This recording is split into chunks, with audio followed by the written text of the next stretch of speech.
Exactly 23,618 words. First North American serial rights. Copyright 2001, 2006, 2018 Roberto A. Almodovar. Critical details by Roberto A. Almodovar. Chapter 1. Kyle Hart opened his eyes, fighting to focus the dark blur, awakening in silent terror, a scream trembling on his lips, recalling a nightmare. The hideous thing behind a door, himself in bloodied and torn clothes, his back braced against it, the sum of his darkest fears waiting for him on the other side.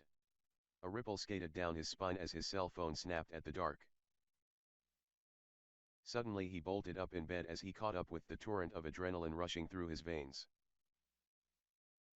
He glanced over at the comforting glow of his alarm clock, eyes still trying to focus, his heart pounding as he reached for his cell phone. 5 o'clock in the morning, and who the hell was calling him at this hour? "Hello," he said desperately, trying catch his breath and shake off the nightmare. Kyle, an all too familiar voice on the other end. It was Peter McHugh, owner of AAA Fire Protection. "I've got work if you want another shot at it, probably lasts 6 to 8 weeks. Jonesy is running the job. The only catch is I need you right away." "You're an asshole, Peter." Kyle sneered into the phone, shaking his head to clear his eyes. "Maybe, but I wasn't the one who was drinking in front of a city inspector.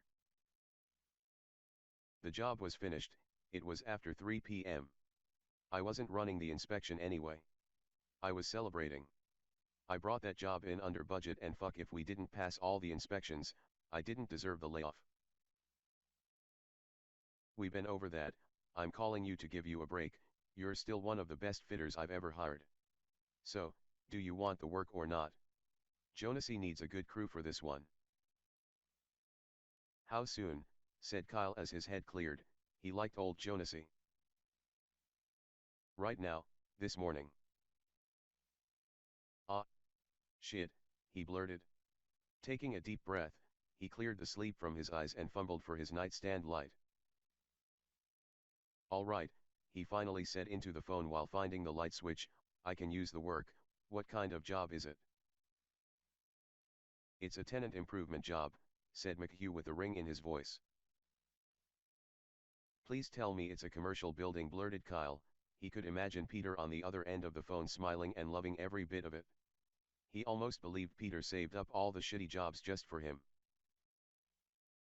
"Sorry to bust your bubble, but I'm afraid it's a very large old house," continued McHugh, "with an attic full of spider webs and a cold fucking basement with your name on it, so bring your tools down to the shop.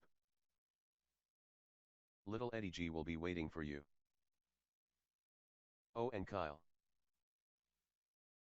Silence for a moment. "Please, leave the bottle, no booze this time." Kyle ended the call. "Fuck you, Peter," he said, and turned to get out of bed. He took another deep breath and noticed his bed sheets were drenched in cold sweat. He shivered, reaching for his bottle. He needed a warm-up. Taking a quick swig of Royal Comfort, he tried to remember details of the nightmare, but they quickly faded away to the joy of working again. Work was good. He had time to take a quick shower, check his email, and he was out the door. Kyle Hart was 35 years old, standing 6 feet, his blue eyes contrasted wildly with his shoulder-length brown hair, which he wore in a ponytail when working. His body was graced with the chiseled features of a healthy young man, his smile cropped with a handlebar mustache. Kyle was a journeyman pipe fitter specialized in fire sprinkler piping installations. But of all the jobs he could run, it was the tenant improvement work and filthy retrofits he hated the most. Those jobs couldn't compare to new construction, which he loved with a passion. When working new buildings, the air was good, the wood smelled fresh, and everything was clean. It wasn't getting dirty or using his hands that bothered him, it was working in the old musty buildings, particularly the basements and attics of old buildings, that brought out the worst of his childhood fears. Fear of real monsters, those tangible little crawling things that hid in both warm and cold dark places. Kyle remembered a camping trip in the middle of the night, having a quiet conversation with his older brother, talking about the loathing of bugs, especially spiders and generally any creature with more than 4 legs. Suddenly his little sister poked her head out of her sleeping bag, breaking the silence, and said, "They bite." Kyle drove carefully in the thick fog, taking the 2-lane blacktop slowly as it cut its way through the hilly switchbacks. "This is the shits, Eddie," he said, "I can't see a goddamn thing." Eddie Gonzalez, a brown-skinned Latino hovering a mere 5'6", sat across from Kyle in the service van looking for road signs. For him the excursions to the suburbs were always exciting even if the job sucked. Eddie worked hard trying to stay out of the gangs while growing up alongside his homeboys in the Inner Mission district of San Francisco. He started as a shop helper a year ago, and now at age 18, finally working in the field. The job kept him off the streets, and assignments up and down the peninsula gave him a chance to see what life was like outside the concrete walls and smells of the city. "There," blurted Eddie, pointing to a sign, a green blur coming into focus. They were traveling on Highway 84 heading west 20 miles south of San Francisco towards the Pacific Ocean. Mateo Paso Road to Pacific Woods 1 mile. Kyle stared at the sign while slowly making the turn. The air seemed to change as they headed up the road. He could feel it against his skin. It had become almost electrified as goosebumps rolled across his flesh. The private road was neatly paved through a grove of redwood trees hardly visible in the fog. Kyle drove slowly and kept a keen eye out. Moments later a massive Victorian mansion and its grounds slowly loomed out of the white mist. "Fuck, look at that house," said Eddie in amazement with a smile on his face. Kyle parked the van behind another service truck, then returned his gaze to the house. He couldn't believe it. It would be the largest house he had ever worked on. "This is not a house, Eddie," he said as they both stepped out of the van. "It's a painted lady," said Kyle, glancing upward through the mist. "Painted lady," repeated Eddie with a curious look on his face. "Looks old style." "Yeah, it's a Victorian," continued Kyle, "just like some of the smaller restored Victorians in the city, only they're painted in beautiful bright colors. Painted ladies." "Kyle, I don't know about any painted ladies, but can you feel that, man?" replied Eddie, sensing something strange about the fog. Kyle could see and feel the damp mist. "Yeah, it's pretty wet up here," he said, looking around, the rest of the house and its grounds disappearing into the fog. "This place doesn't need fire sprinklers, it'll never burn down in all this." He looked over at Eddie, who was shaking his head with a look of uncertainty, then turned his gaze back to the massive house. The Hearth Inn had been a large mansion converted to a bed and breakfast. It could easily accommodate 12 to 24 guests. Kyle found himself thinking about all the horror movies he'd seen that featured just this house. It was a 3-storied, unpainted lady, with original carved gables and excellent woodwork adorning its face. In the center of its roof a large Queen Anne tower beckoned down on them. "Shit," blurted Kyle, as a single beam of sunlight breaking through the mist reflected on dark windows up there. "Has to be the damned attic," he said to himself, eyeing the black glass of the tower. Kyle pulled his bucket of tools from the rear of the van. A logo stenciled on its side read, "AAA Fire Protection," barely visible in the fog. The prefabricated piping materials lay on wooden blocks next to a temporary power pole and outhouse along the side of the inn. The fittings and hanging hardware were in various crates and burlap sacks. Everything was pre-cut, marked, and color-coded to match the construction drawings. Ed Jones was coming out of the house as Kyle, with Eddie in tow, walked up the steps to the porch. Jonesy had a little more gray in that kinky black hair of his than Kyle could remember. It had been a while since they worked together. A large grin opened across Jonasy's brown face, and it made his 6'4" bulk seem a little friendlier. "Well, I see you made it okay," said Jonesy, smiling at Kyle, then briefly peering off into the fog. "Robert and I just got here ourselves. Looks like McHugh took care of everything this time. All delivered okay." "How's it going, Jonesy?" Kyle putting his bucket of tools down, reaching out to shake his massive hand. Goin' okay, how you doin'? Jonesy chuckled a bit. So I see Peter sent you down to work another tenant job, huh? He knows you don't like shit, neither do I. Yeah, no, I think Peter saves these shit jobs just for us. Kyle laughed and nodded. Yeah, cause that asshole knows we're the best at it. He said, smiling back at Jonesy, so this is the Hearth Inn. Don't you worry about a thing, said Jonesy, we've been here a good 15 minutes, haven't seen a single bug yet. Eddie smiled as Jonesy winked at him, then looked back at Kyle. Everyone at AAA knew Kyle had a thing about bugs. Spiders and things. Mostly. Fuck you guys, said Kyle jokingly, then suddenly became silent, realizing there was someone else coming out of the house behind Jonesy. Ah, sorry, said Jonesy. Kyle Hart, this is Ms. Roe Wade. She's an engineer, designs piping systems and works for the owners. There was a moment of uncomfortable silence. Roe Wade extended her hand with a smile and a chuckle. No need to be embarrassed, she said, I hate fucking bugs too. That broke the ice and they all had a good laugh. Kyle couldn't believe it. Roe Wade was beautiful. She was only 5'2", maybe 3, he figured, around 102 pounds, a little itty bitty thing of a woman, long black hair, beautiful brown skin. It was all he could do to keep his tongue in his mouth. He'd always been attracted to small petite women. She stood there in a pair of jeans, work boots, a flannel shirt rolled up to her elbows. A notepad computer was strapped to her side and a cell phone and tape measure hung on the other side. Suddenly Kyle smiled.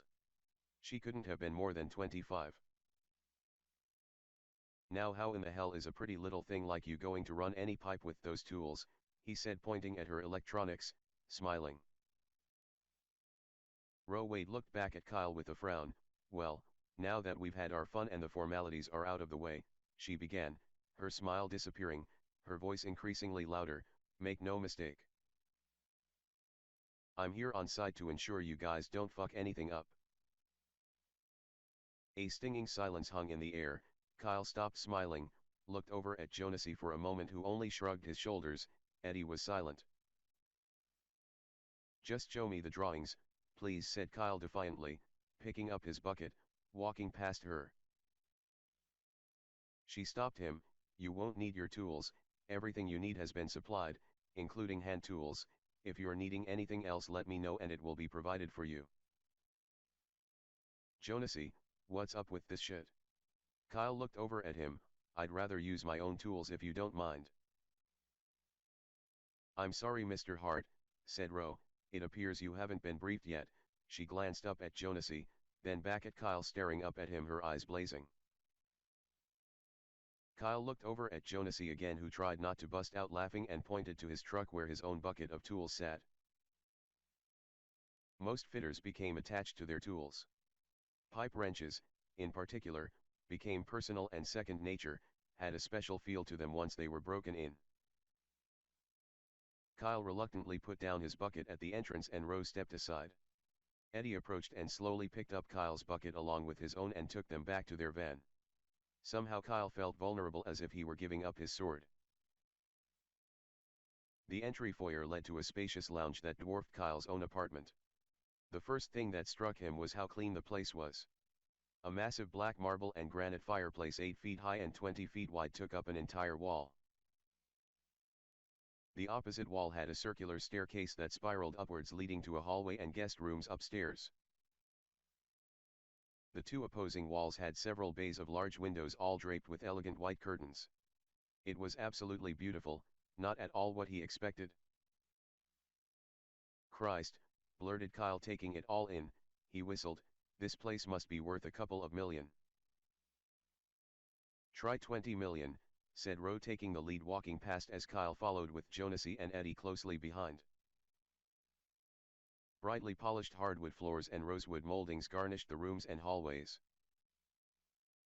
Beautiful paintings, currently draped, flanked the walls, and in the center of the lobby hung an impressive crystal chandelier. The house felt lived in somehow, and for its large size seemed warm and friendly enough. This place is so beautiful, why ruin it all with fire sprinkler piping? Kyle asked. Exactly, blurted Ro, let's not do that. Kyle looked back at her with a semi-frown. In summer it all turns to kindling, said Jonesy, the owners have been ordered to put in fire sprinklers or the county is threatening to close it down. Kyle looked back at Ro, you know anything about running pipe? Ro stared at Kyle expressionless. She not only understood piping installation standards but was a hydraulic engineer holding credentials from the National Fire Prevention Association. What is your problem, Mr. Hart? You will do everything here by the book, she snarled, or you are off this project, do you understand? Kyle grinned, she was more beautiful when angry, like I said, just show me the drawings. Chapter 2. Robert Shank carefully laid out a drop cloth near the middle of the main lounge of the massive inn as he prepared to set up the brand new thread-o-matic tripod pipe machine provided by the owners. He was happy they didn't have to unload and roll in a shop machine. This one had never been used before and was clean. He added the two independent threader and groover attachments that made the machine look like a giant three-legged mechanical insect. Robert had been a helper with AAA for only 9 months, working towards his goal of becoming a journeyman fitter someday. So far this was the best job he'd been sent out on. Hey Kyle. How the hell are you doing? Said Robert with a smile as Kyle and Eddie walked in, followed by Jonesy and Ro. Long time no see, so you met Ro, she's not so bad once you get to know her. Ro Wade couldn't help but smile, reaching over for a set of construction drawings. Kyle shook his head, reaching out to shake Robert's hand. God, blurted Eddie, glancing around the lounge. How did AAA get this job? Where are all the cobwebs and things? Hey Kyle, he added, this really is your kind of place. It's just too clean.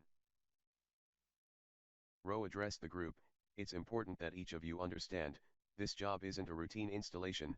She motioned them all over to the staircase. She began to explain this was a special job, to be considered the cleanest, most professional installation they had ever done. All power cords must run in from an external source and be grounded. You are not to use any of the fixtures, light switches, electrical outlets, no use of any water source from the kitchen sink and bathrooms, you may not use any of landline phones inside, we got a porta potty and a landline outside. And finally, no smoking, no open flames anywhere inside the inn or surrounding grounds. No open flames, huh? Chuckled Kyle, following Jonesy up the curving staircase. Yeah, you just wait until old Nick starts knocking on your door, he thought to himself. Jonesy was an avid smoker, usually had a cigarette hanging from his mouth even if it wasn't lit. Jonesy smiled, said, this place could go up like a matchstick in summer. McHugh is right about this job, it's a big deal and you haven't heard it all yet. If you didn't notice, continued Ro, as soon as you drive onto the property, there is no cell phone service, so if you need to make a call, use the landline outside or drive off the property to get a signal. There are no gas stations, restaurants, or stores within 10 miles, so bring your lunch, fill your tanks. Kyle checked his phone, no bars, damn. Get this, Kyle, said Jonesy as they reached the top of the staircase. Ro laid out the sprinkler drawings on the landing, then reached in her pocket for some markers. She pointed to the ceiling of the hallway. There was to be no damage to the structure of the inn and a minimum of drilling. Every hanger, bolt, and drill location had been carefully considered by Ro and the engineers at AAA. The drilling was to be done in exactly marked locations, and unlike most tenant improvement installations where there was room for minor adjustment, this was strictly a precision job to be done right the first time. The piping would run exposed except the riser feed mains between walls and floors. It was bad enough having to watch out for the usual things like rugs, clean walls, and other valuable objects. The owners insisted contractually on adding special instructions as to how the installation was to be accomplished. Critical details. stamped in red on the contract and every page of the sprinkler drawings. The details had nothing to do with NFPA protection standards or local fire code requirements. The insurance claim was that not following the details could irreversibly damage the value of the inn. Kyle wasn't sure what to think as he looked over the revised drawings. They were unlike any sprinkler drawings he had ever seen. "Well, Ms. Wade," began Kyle, "these drawings sure don't look like they're by the book, do they now?" He looked over at Jonesy and raised his eyebrows. "What's up with these triangle symbols?" She pointed out the drawing legend. "All drilling locations on the first and second floors are marked with double triangles, one sitting within the other. The basement and attic are marked with single triangles. Very simple. The shafts of your drill bits must remain inside them and not breach or touch the triangle itself. To help accomplish this, in the center of each triangle is a red dot. This is what we call a precision drill bit penetration marker," replied Rowe. "If extra holes need to be drilled or screws added," said Rowe, "they must be marked the same way, and only with one of these." She handed Kyle the red marker and handed out markers to everyone. "It has special red ink that won't stain or harm the wood and will fade after time. Do not use any other type of writing instrument, and never etch or scratch anything that is part of the structure, including glass, and especially wood." Kyle looked at the marker, considered it. One end was for drawing fine lines, the other end thicker, and either end could be used to mark a red dot. It made sense, but what did it matter if you drew a single triangle or a double triangle around it? He shook his head, put the marker in his pocket, and couldn't help but think that the owners and their critical details were fucking crazy. He took a good look at the ceiling as Rowe pointed. 4 inches off the face of the wall were tracings of red fluorescent double triangles with a center point perhaps an inch on a side, one every 12 feet down the hall, each with a red dot at its center. He now understood what the drawings were indicating. "Those are the hanger locations," said Rowe. "Use 6-inch coach screws and only the material, including screws, hangers, fittings, and piping that we've supplied you. Do not use standard hardware from your trucks. I cannot emphasize this enough, so I'll tell you again. Whenever you drill a hole or set a screw, you make goddamn sure the drill bit is centered on the marker. Make sure your drill shaft is inside of the tracings, centered and leveled." "What's up with the materials and all the need of special tools?" asked Kyle. "All piping, fittings, screws, hangers, and clamps are made of a special alloy," continued Rowe, "infused to match the color of the inn's wood and walls where necessary. The tools are also made of the same material, designed not to damage the piping or the structure. Simple enough." "Simple enough," repeated Kyle. He turned to Jonesy, whispered, "Bullshit, but simple enough." Jonesy shrugged his shoulders. "I personally don't care," replied Jonesy. "It's part of the contract and I need a paycheck, so let's try not have any fuck-ups on this one, okay?" Kyle glanced down the hallway again, noticed doors flanking one side. There were 6 doors stretching away from either side of the staircase. Those would be the guest bedrooms. Inside each would be piped a special sidewall sprinkler head located 4 inches below the ceiling. Fluorescent double triangles 3 inches on a side each marked a red dot in its center outlined the entry points for the 1-inch pipe feeding the sprinkler heads to each room. He walked into one of the rooms and looked up, could see on the corresponding side similar markings indicated the exit point for the pipe. "It's no wonder AAA got the contract," said Kyle to himself. "A union shop might not put up with all the mysterious hokey-pokey bullshit."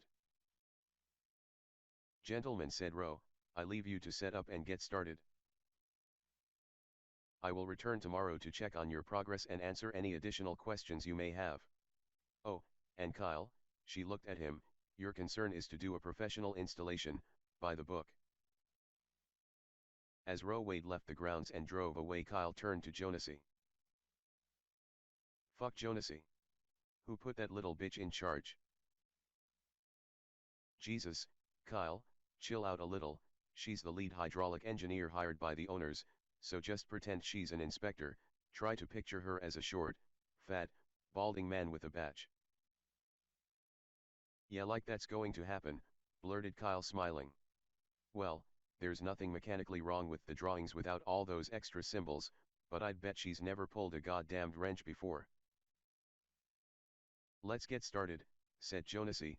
Eddie, you help your friend Robert here finish up setting up the threader, use our own power from the pole outside, run the extension cables in. Kyle followed Jonesy downstairs to set up a rolling scaffold delivered with the piping materials. They set up inside the lounge high enough to reach a ledge nearly 10 feet high and 12 inches wide running along the walls. The lounge would be covered with special side wall heads that sprayed toward the center of the room.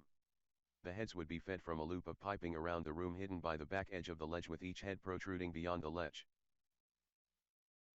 Kyle climbed up to the top stage of the scaffold with two brand new pipe wrenches in hand and an array of smaller new hand tools dangling from new tool pouches. Reaching the top, he quickly glanced over at the ledge and discovered something missing. When do you think this place was built, Jonesy? Asked Kyle, inspecting the ledge closely. Noticed there was no dust. Late 1800s maybe, said Jonesy. Jonesy, this wood looks new, no sign of age at all. There should be at least some dust here.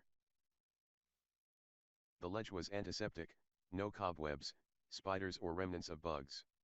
Kyle ran an ungloved finger along the wood. Take a good look at it, he said. So, it looks new. I don't have a problem with that. Maybe it's been restored, kept clean, who knows. The owners will be returning from vacation next month. They will expect the installation to be just as clean.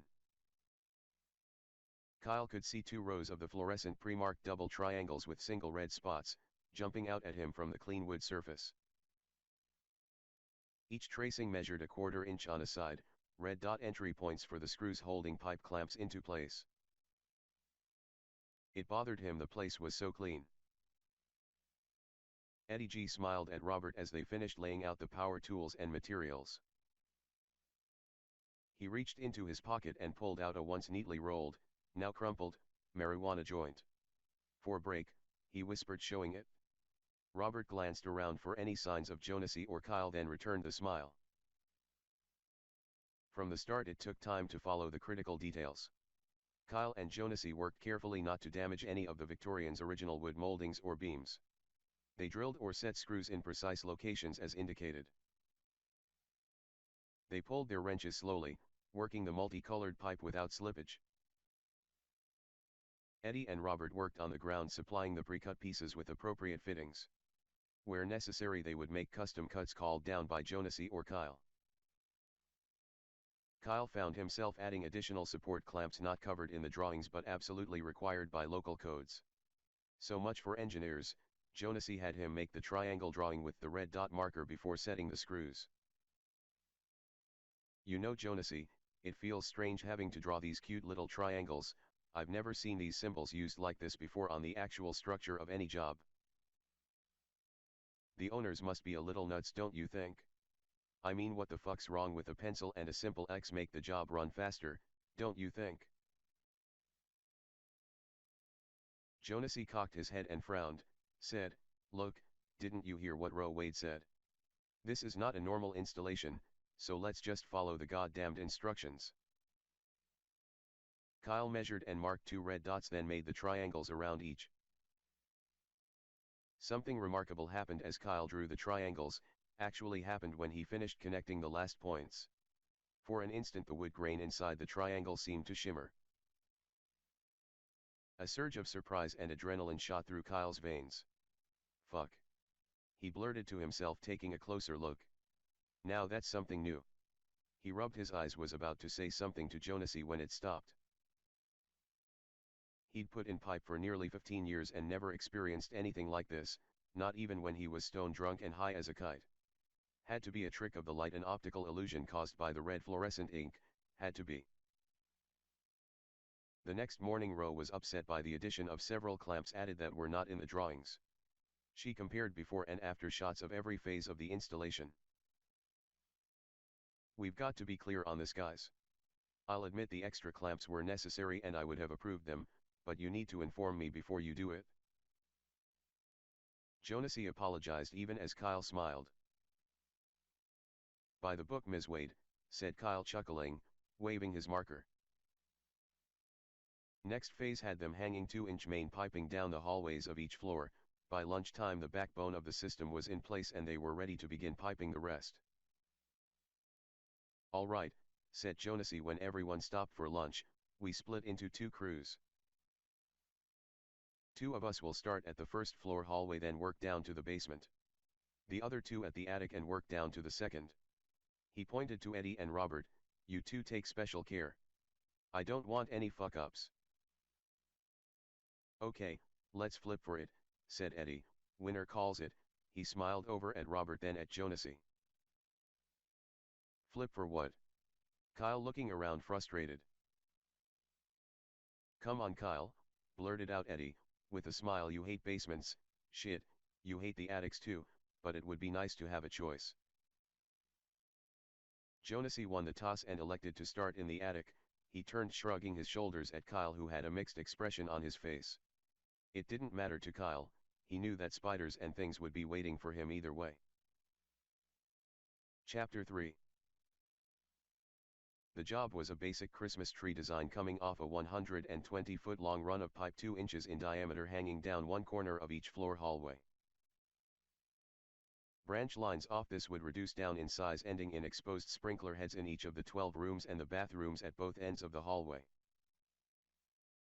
Pendant sprinklers coming off the main itself would cover the hallways. The empty bedrooms were typical in design, large enough for a good-size bed and a chest of drawers, each having a window, a sitting desk, a simple closet, a wash basin and mirror. They managed to do 6 of the 12 rooms by the end of the day. Kyle wanted to knock out one more room before quitting and reached for the door carrying his ladder when he accidentally bumped the wall. Suddenly his blood went cold. "Shit," he blurted. The ladder made a small gash in the wood, which instantly reacted.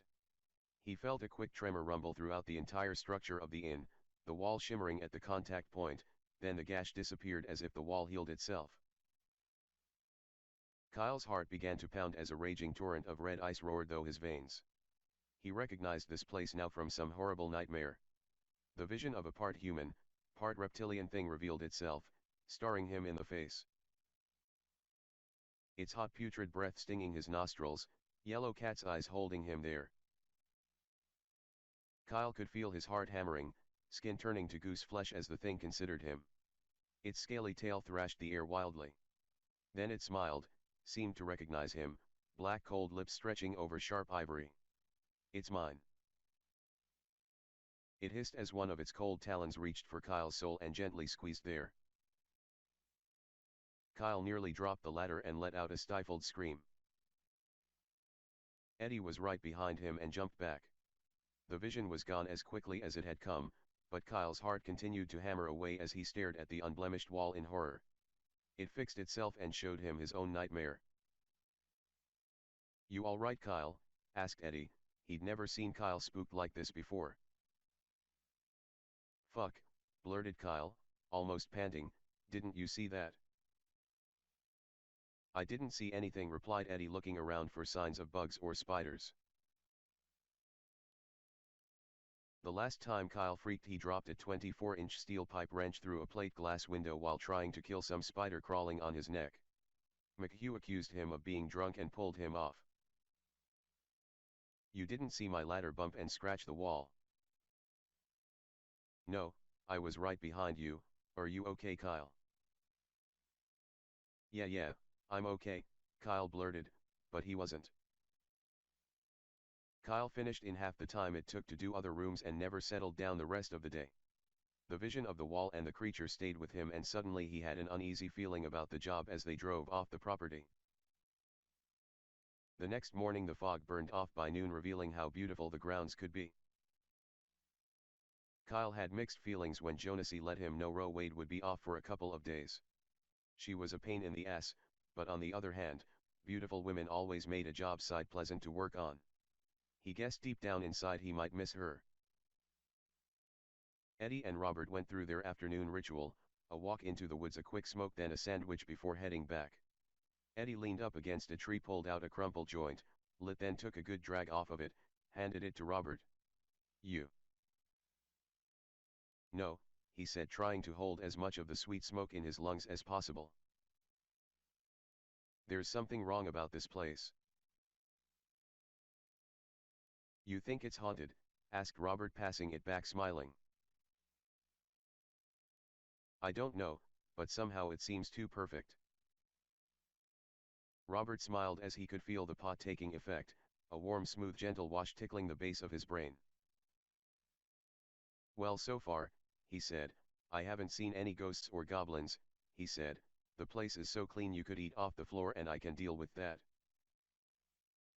Eddie took another drag and couldn't help thinking about Kyle the other day. He knew Kyle had seen something. In the days that followed, Kyle took extra care not to damage anything else. His soul was afraid at what he'd experienced, but his brain still searched for a logical explanation.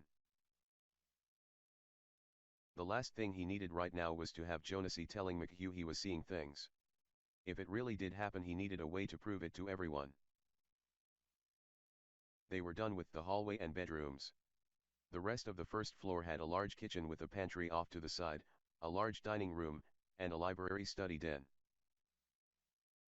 The piping in these areas was more complex and would take another week to finish. These were sleepless nights for Kyle, and although his nightmare hadn't recurred, there was an increasing uneasiness about the job, something too familiar. Each morning as he drove onto the property there was a growing fear. Eddie was right, he could feel it stronger now. Electricity in the air interfering with his cell phone and the face of the monster permanently etched in his brain. The weekend rolled around and Kyle was happy to be finished with piping the first floor, including the riser main in the pantry in position and ready to connect to the basement. He wasn't thrilled that first thing Monday he and Eddie would begin piping the basement. It was dark and damp down there. Monday morning, and Ro Wade was back at it. She performed a thorough inspection of the work so far and was satisfied, although she did warn Kyle to be careful with his ladder. Kyle stared into her beautiful eyes in quiet bafflement. He wondered how she could know about the gash in the wall, the one that had apparently healed itself. If so, she didn't seem too upset about it. Once Ro finished her rounds and drove off, Kyle knew it was time to start work on the basement. He'd wished she had stayed a little longer. He opened the door off the kitchen pantry that led downstairs and reached in for the light switch, fingers searching madly against the wall, and envisioned something small there. Something with razor-sharp fangs hiding in the darkness, something ready to spring out and take a chunk out of his hand.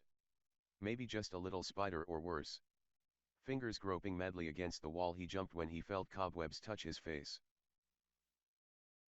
Fuck, he blurted, pulling away quickly, then slapping himself across the face trying to get whatever it was. He slapped himself again, his eyes watering up in pain, then remembered the light switch was a string dangling in front of him. He tugged on it, beginning to laugh, mostly glad that nothing else had the opportunity to attack. The flickering bulb managed to light the stairs and a small portion of the surrounding area under the inn. Kyle carefully made his way down the steps and something slowed him down. It started deep in his chest, a small quiver there which grew stronger. An unseen force trying to push him back, trying to stop him. He knew it was that childhood terror of monsters and dark places. It was that all too familiar feeling again, prickly bony fingers clutching at his very soul. Fuck. There's cobwebs everywhere, he said to himself. Then there was the smell. Eddie was upstairs in the middle of the lounge, sunlight filtering in from large bay windows. He carefully cleaned and prepped the pipe machine for the day's work. Most of the room's furnishings had been removed. What was left was draped in plastic and moved to the side along the walls. Kyle could see the dark basement spanned 75 feet wide and 120 feet long. 8 rows of wooden beams holding up the inn disappeared into the semi-dark. He saw clearly this part of the building had been neglected for years. It smelled of mold and other damp things. Shit, you guys. This is where all the missing dirt was, he said, blurting to himself, realizing it was too good to be true. He surveyed the basement with a bucket of tools in one hand, a 4-foot ladder in the other. The place hadn't seemed so sinister when Jonesy first walked him through it a few days ago. They had already considered special problems they might run into when it came time to pipe it.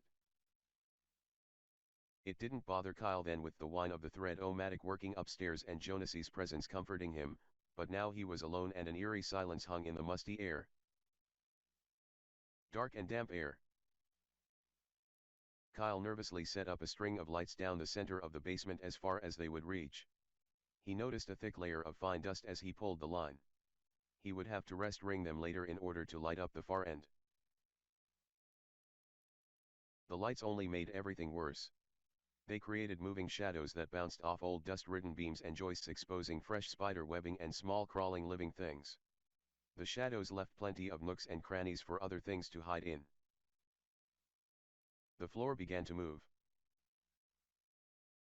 Son of a bitch, he said to himself, teetering on a scream. He watched as a myriad of insects stampeded across the basement trying to escape the oncoming invasion of light. It seemed that the dust, dirt, and bugs for the whole inn had congregated in the basement. His basement. Insects didn't bother Kyle when they kept a respectable distance or headed in the opposite direction. The six-legged variety was easier for him to deal with. If they had more than six, Kyle considered them deadly. "Hey Eddie," yelled Kyle, nervously breaking the silence. The feeling in his chest becoming heavier and the smell in the air thicker. "I found all the bugs," he whispered. "What?" came the comforting reply echoing down the stairs. "How's it going up there?" blurted Kyle. "I'll be ready in a couple of minutes." Kyle tried as best he could to keep his mind on work, but even as he laid out his tools and materials he looked over his shoulders at every opportunity. The drawings indicated the basement piping was fed from the closet in the pantry at the top of the stairs. He set up the right-angle drill first and began what he thought was a neat 2-inch hole up through one of the pantry floorboards from underneath the stairs. He didn't notice that for the first time his cut was off-center. Ever so slightly the powerful planetary bit on the drill drifted beyond the fluorescent red dot before it sank into the old wood. The 1-inch thick pantry floorboard, now creaking, was no match for the large razor-sharp drill. The wood began to ripple and twist before almost crying out in pain as the metal bit instantly completed the hole. Kyle paused for a moment, then noticed his cut. "Aw shit," he whispered to himself, "son of a bitch." He stared at the broken line of triangle in disbelief. He'd been drilling inside double triangles perfectly for days. Now on his first single triangle, but larger 2-hole, he couldn't deny he'd fucked up. He wiped away some of the sawdust and soot surrounding the hole. This was the basement underneath some rotted out stairs, for Christ's sakes. Then he recalled the latter incident with the wall and Rose remarked to be careful, knowing there was no way Rose could have known, but he couldn't help but wonder if she already knew about this major fuck-up. Kyle yelled up to Eddie, then passed him the end of his tape measure through the hole to make the riser piece for tomorrow. One encouraging thought was the basement being one large open area would be easy to pipe.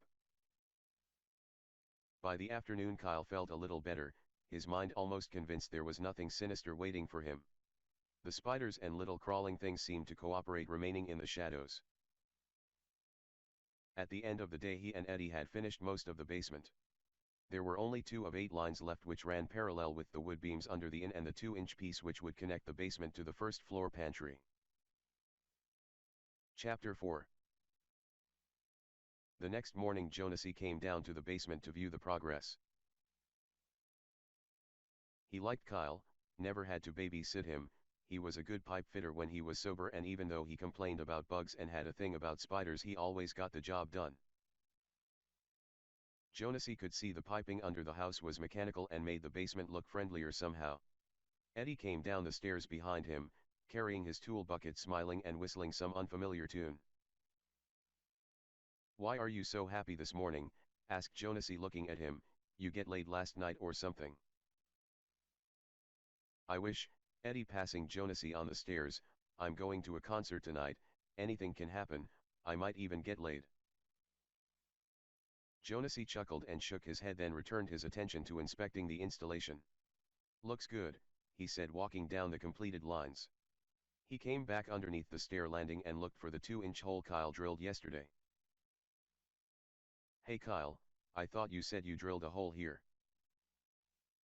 Kyle quickly walked over to a motioning Jonesy, who was pointing up at the floorboards with a smile on his face. Kyle looked up, and for just a moment his body surged with terror. The hole was gone. There was an instant of panic as his brain tried desperately to figure it out. Kyle felt his mouth run dry as his heart began to pound. The hole was indeed gone, so was the triangle tracing for that matter.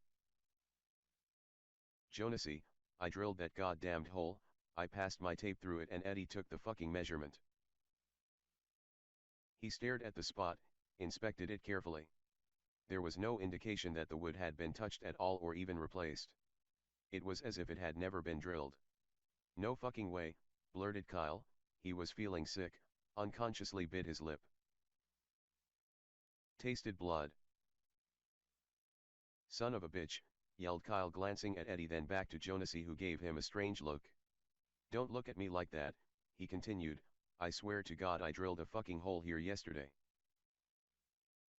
"He did, Jonesy," said Eddie uneasily. "I saw it, I took the measurement."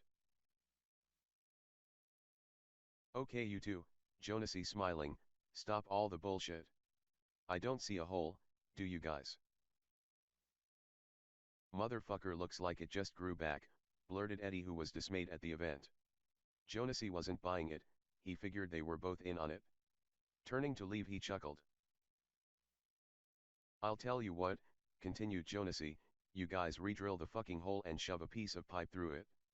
That way it can't grow back again."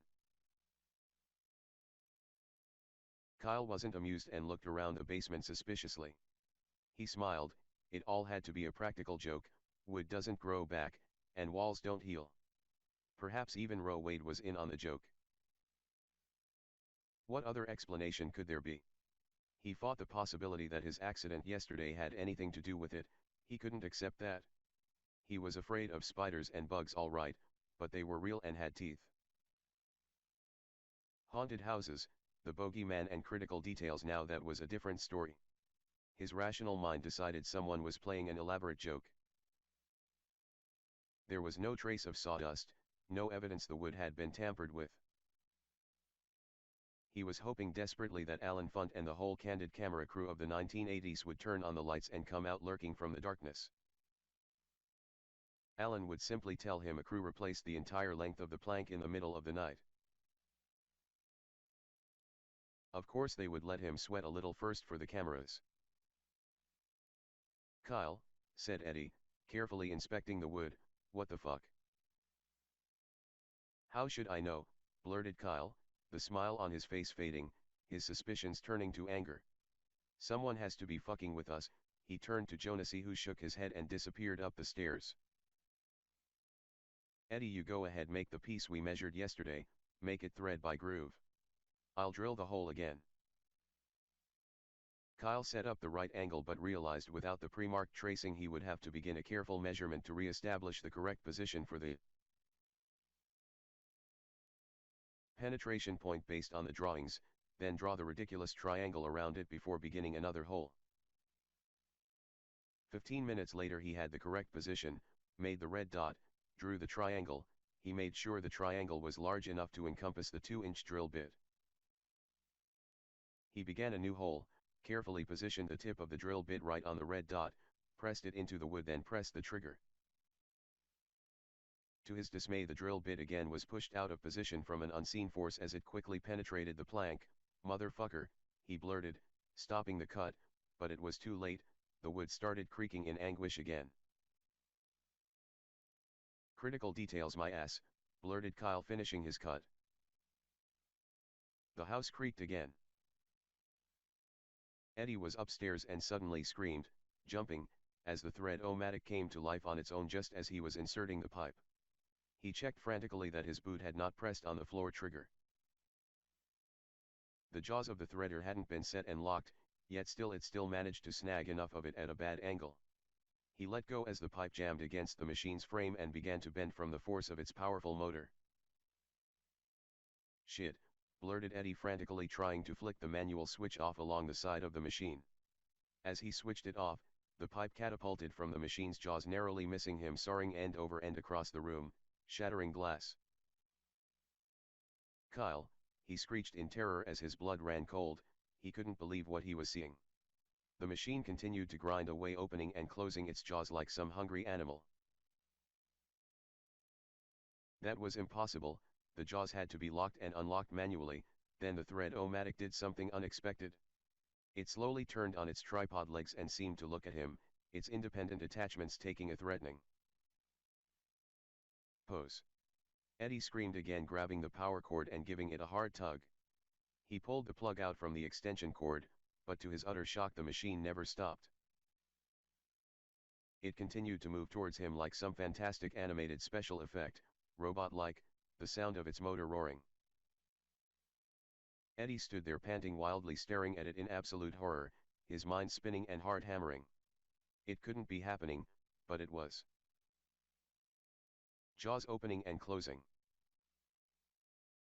Kyle pushed the right angle drill, finishing his cut, felt something soft. He took his finger off the trigger and pulled the drill bit from the hole. Sawdust and wood chips fell to the floor, followed by something dark and viscous. A few sticky warm drops at first, then a gradually thickening stream. Bright crimson liquid dripped off the end of the drill, splattering Kyle's face and coating his hands. He let out a scream, quickly stepping back. What could he have hit? It felt like soft tissue. "Eddie! Are you all right?" he screamed with all his might. As Eddie came half running, half staggering down the stairs, red liquid continued to flow from the hole. Suddenly, to Kyle's horror, it gurgled and spat out several chunks of something terrible resembling rotted meat, followed by a smell. The musty air became instantly rancid as Kyle dropped the right angle, his knees becoming weak. It was overpowering, that smell. "The machine!" screamed Eddie, almost knocking Kyle off his feet. "It's alive!" Kyle's eyes were wide with terror, his mouth fixed in a horrible grimace behind bloodied raised hands as Eddie continued to babble on, but it didn't register. "Don't you see it?"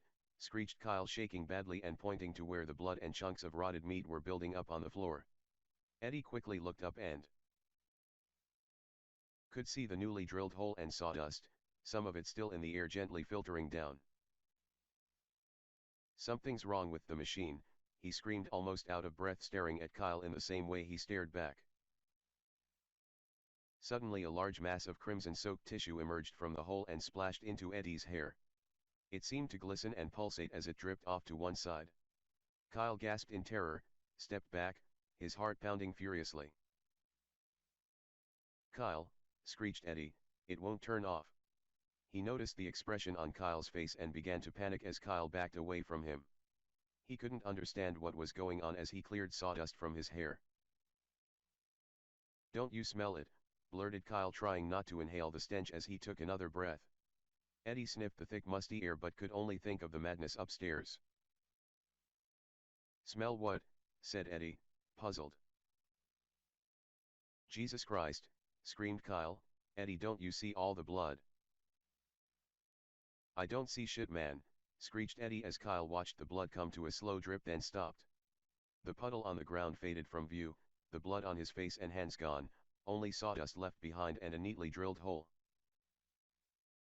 Kyle was shaking as the smell of rotted flesh began to filter away. He took in a slow breath and nervously looked at Eddie, who was terrified. "You didn't see it or smell it?" Eddie nodded. "No, only fresh sawdust in the air." "The machine." Kyle recalled what Eddie had been babbling about.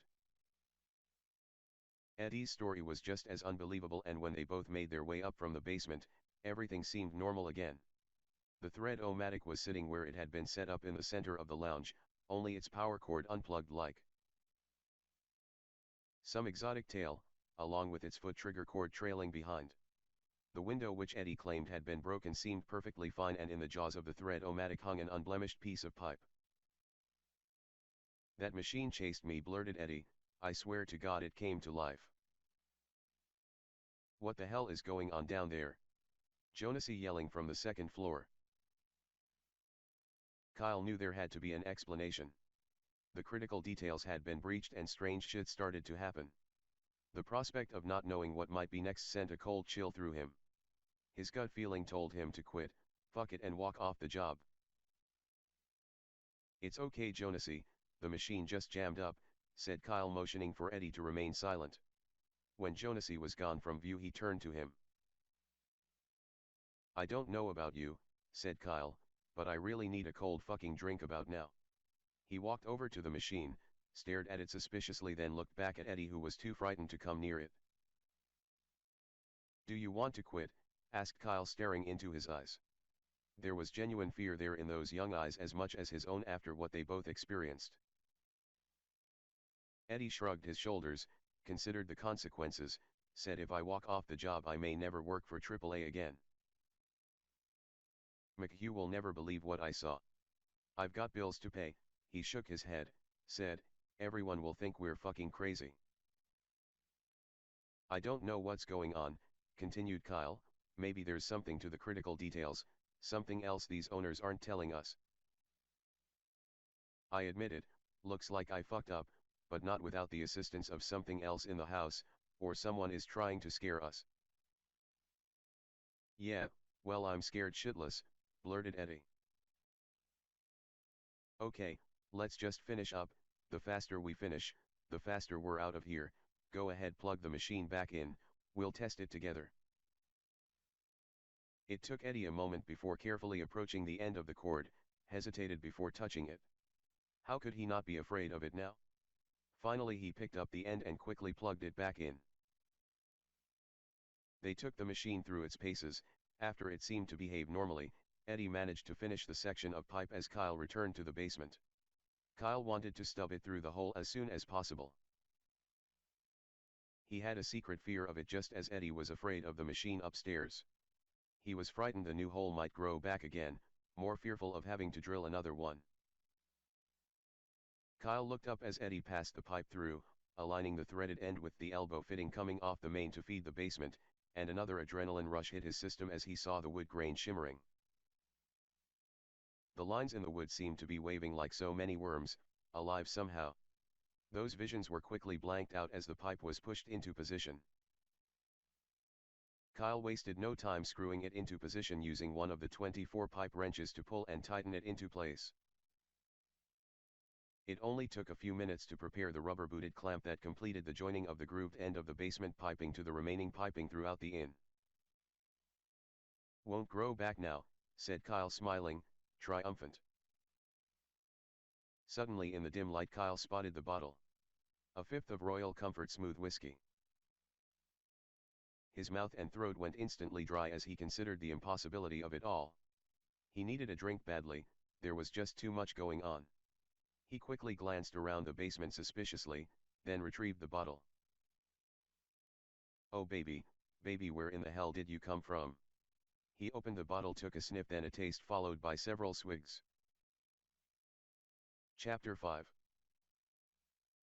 The morning break was quiet to say the least, a noticeable tension in the air, normal chatter reduced to formalities as the four sat outside on the front porch.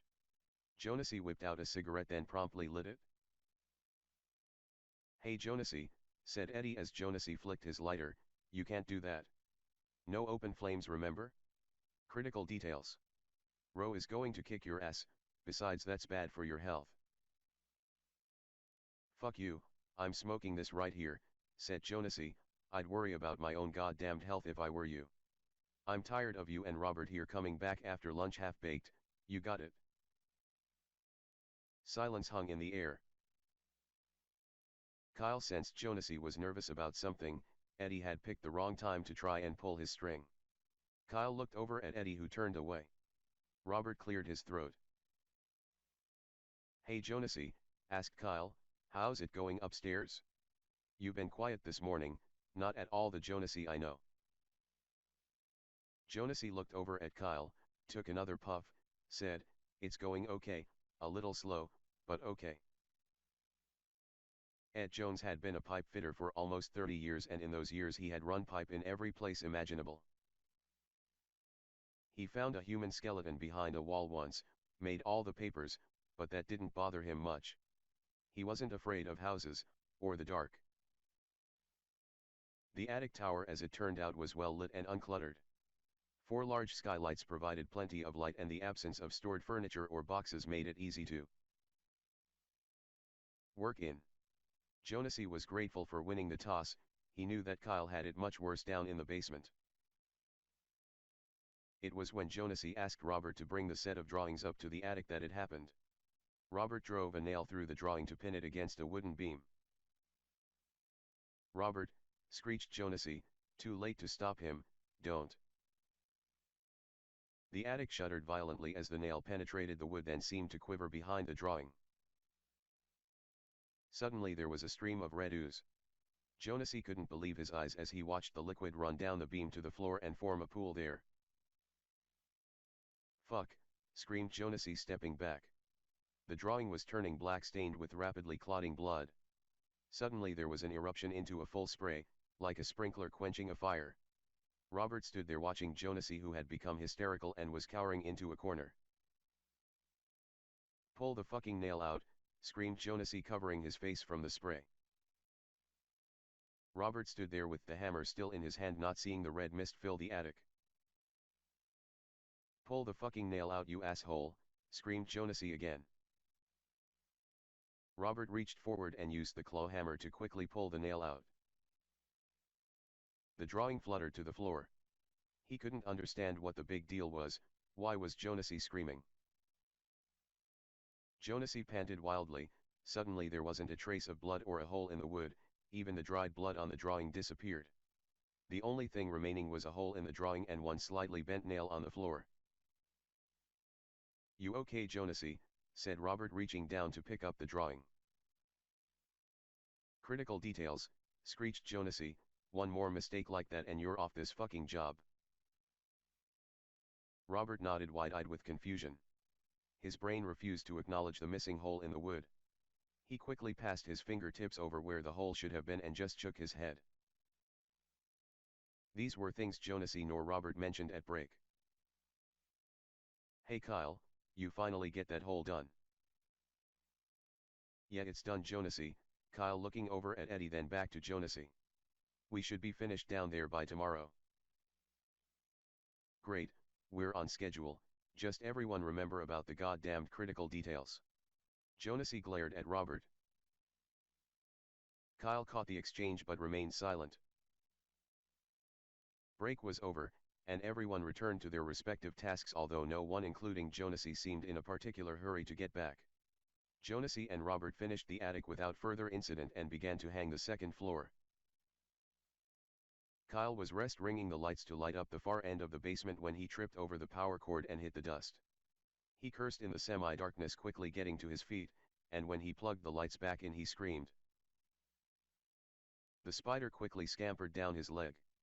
With a powerful slap of his right hand he did away with it, then realized something different about the basement.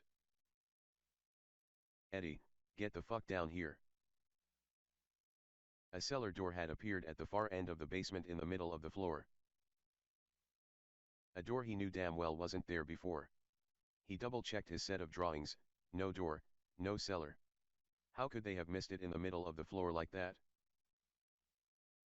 "Fuck," blurted Kyle, motioning like an angry child. It meant more work. If the door had been off to the side, hidden from view, he might just ignore it. The fire inspector probability wouldn't have spotted it in this dark, damp, forsaken place. But there in the middle of the goddamned floor. The inspector would not only want to see what was down there but might want it covered too. "Eddie, please tell me you see this." "Yeah." "Go get Jonesy, quick." As Eddie disappeared up the steps, Kyle reached into his bucket and took several more swigs of the royal comfort. He didn't care where it had come from, he needed it, and that was reason enough. The soothing sweet alcohol trickled down his throat, warming his insides. Jonesy stared at the door in disbelief as something inside him began to crawl. Kyle was horrified and relieved at the same time, at least this wasn't some creation of his imagination. Eddie backed away from it, his mouth hanging open. Robert stood behind Jonesy, who didn't know what to make of it. The thick hard oak door, which was engraved with triangles, double triangles, and other unrecognizable shapes, had been sealed shut with 6 bars of steel, each ending with an ominous-looking padlock. Unlike the wood upstairs, it looked very old. The house creaked again. "Jonesy," said Kyle, glancing around the basement, "we both know this door wasn't here before." Jonesy scratched his head, his knees slightly weak. "No way, we just missed it, huh?" He looked over at Kyle, then back at the door. "Missed it my ass," said Kyle, his voice teetering on a scream. "That door appeared out of thin air, Jonesy." "Tell him about the machine," blurted Eddie, unable to remain silent any longer. "And all the blood you saw." Jonesy felt a quiver vibrate through his body as he glanced over at Eddie, then at Kyle. "What the hell is he talking about?" "Someone is fucking around with us, Jonesy," said Kyle. "I think this goddamned house is haunted," blurted Eddie. "Haunted? I don't need to hear that bullshit," said Jonesy. "Look, I'll call the office, talk to McHugh, find out what he wants us to do about this." Jonesy knew the door hadn't been there. He'd walked the entire inn several times with McHugh, then again with Roe and Kyle. He also knew that houses weren't supposed to bleed and wood wasn't supposed to grow back. The terror he held deep inside his belly began to bubble up his throat. Jonesy returned 15 minutes later. "It's not part of the structure. McHugh says it's okay to open it up and check it for coverage. Try not to damage the wood, you know what to do." He turned to leave. "Wait a minute," protested Kyle, "where the hell are you going?" "What do you mean we know what to do?" Jonesy turned around, his heart pounding like a jackhammer, his forehead breaking into a sweat. He wanted off the job badly, but he couldn't explain to McHugh that he was scared to death. He looked over at Kyle, his own fear turning to hostility. "Look," he said, "I've got my own fucking problems upstairs."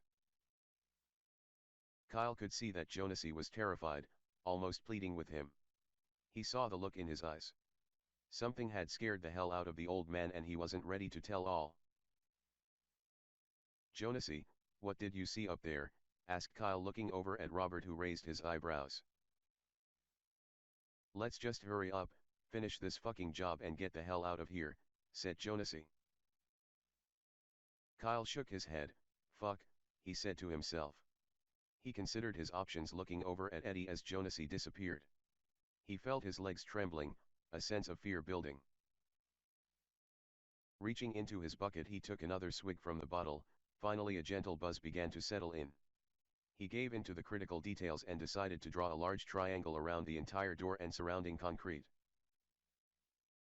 "What do you think is down there?" asked Eddie, almost whispering.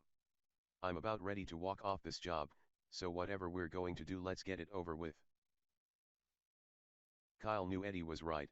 His own iron pipe fitter nerve was about to go belly up on him. They would have to cut the locks off and slide off the steel bars without damaging the wood itself. The damned door might be worth a mint. God knew everything else in the inn was, at least the stuff upstairs. It was going to be hard to do without some damage, but they had a job to do. Roe could fight it out later with AAA. Kyle had Eddie prepare an electric saw with a metal cutting blade. It wasn't his fault there were no clear directions on this part of the house.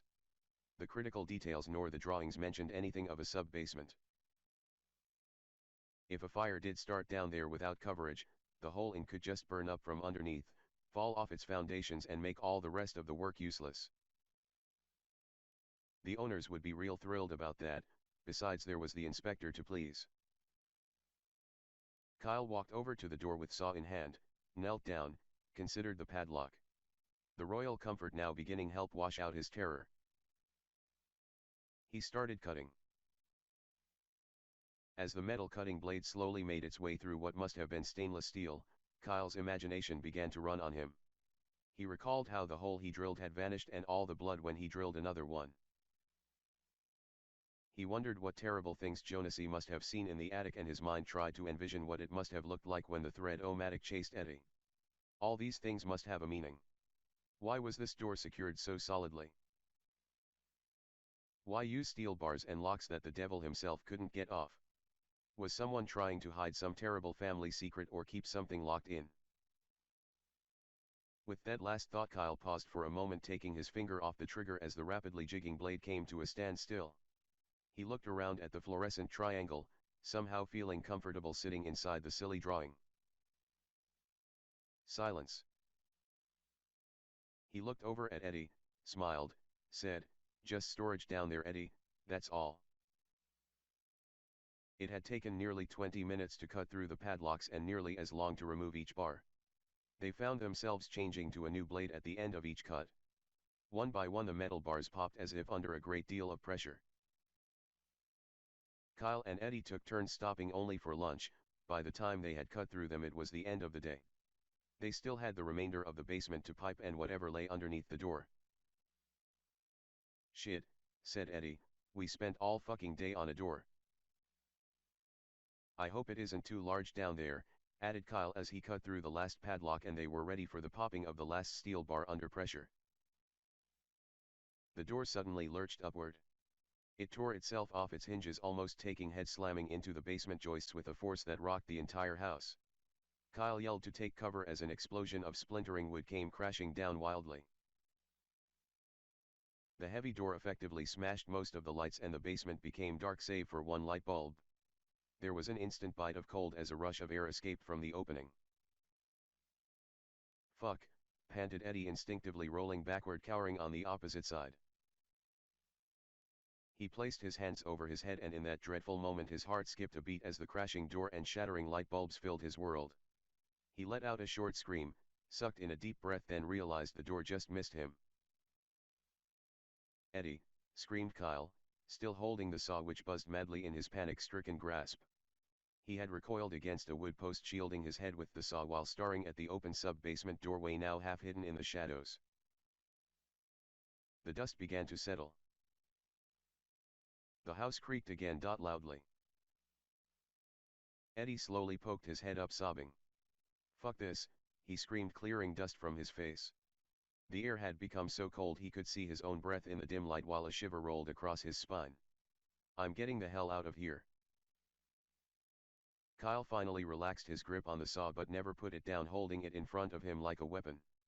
He quickly glanced over at Eddie, then back to the opening, expecting some monstrous demon from hell to come slithering out of the doorway. To his utter astonishment, none did, only wisps of cold damp air came up from there. A moment later the adrenaline rush bubbling through his veins allowed him to stand up. He glanced over at Eddie, who was just getting up. "Come on, Kyle, let's get out of here." Kyle motioned for Eddie to wait and they both cautiously made their way over to the opening, then looked inside. For an instant they both saw a shimmering metallic capsule as it quickly faded from view, followed by increasing damp cold air rising from the box. "Shit," said Eddie, staring down with wide eyes, "what was that?" Only an empty wood box, 4 feet deep, 4 feet wide and 9 feet long, stared back at them. Kyle stared down nervously. "Doesn't matter, doesn't need to be piped," he said, with surprise and jubilation. The opening led to nowhere. Kyle was happy they wouldn't have to deal with any additional piping in the dark basement, more happy that all the monsters his mind could conjure up decided to give him a break. Jonesy stood on his 8-foot ladder and kept his mind on hanging pipe. He didn't let what he'd seen in the basement or experienced in the attic interfere with his progress.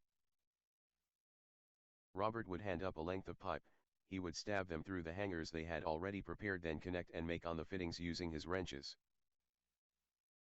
Even though the pipe was an XL lightweight type, Jonesy had to concentrate just as hard not to damage anything. "All right," said Jonesy as they came to the end of the run. "I want a nice level line along these hangers. I'll set up for the next section." Robert had left his torpedo level in the attic and ran off to retrieve it. Suddenly the house shook violently as if hit from underneath. Jonesy ladder rocked. It felt like an earthquake. "Fuck."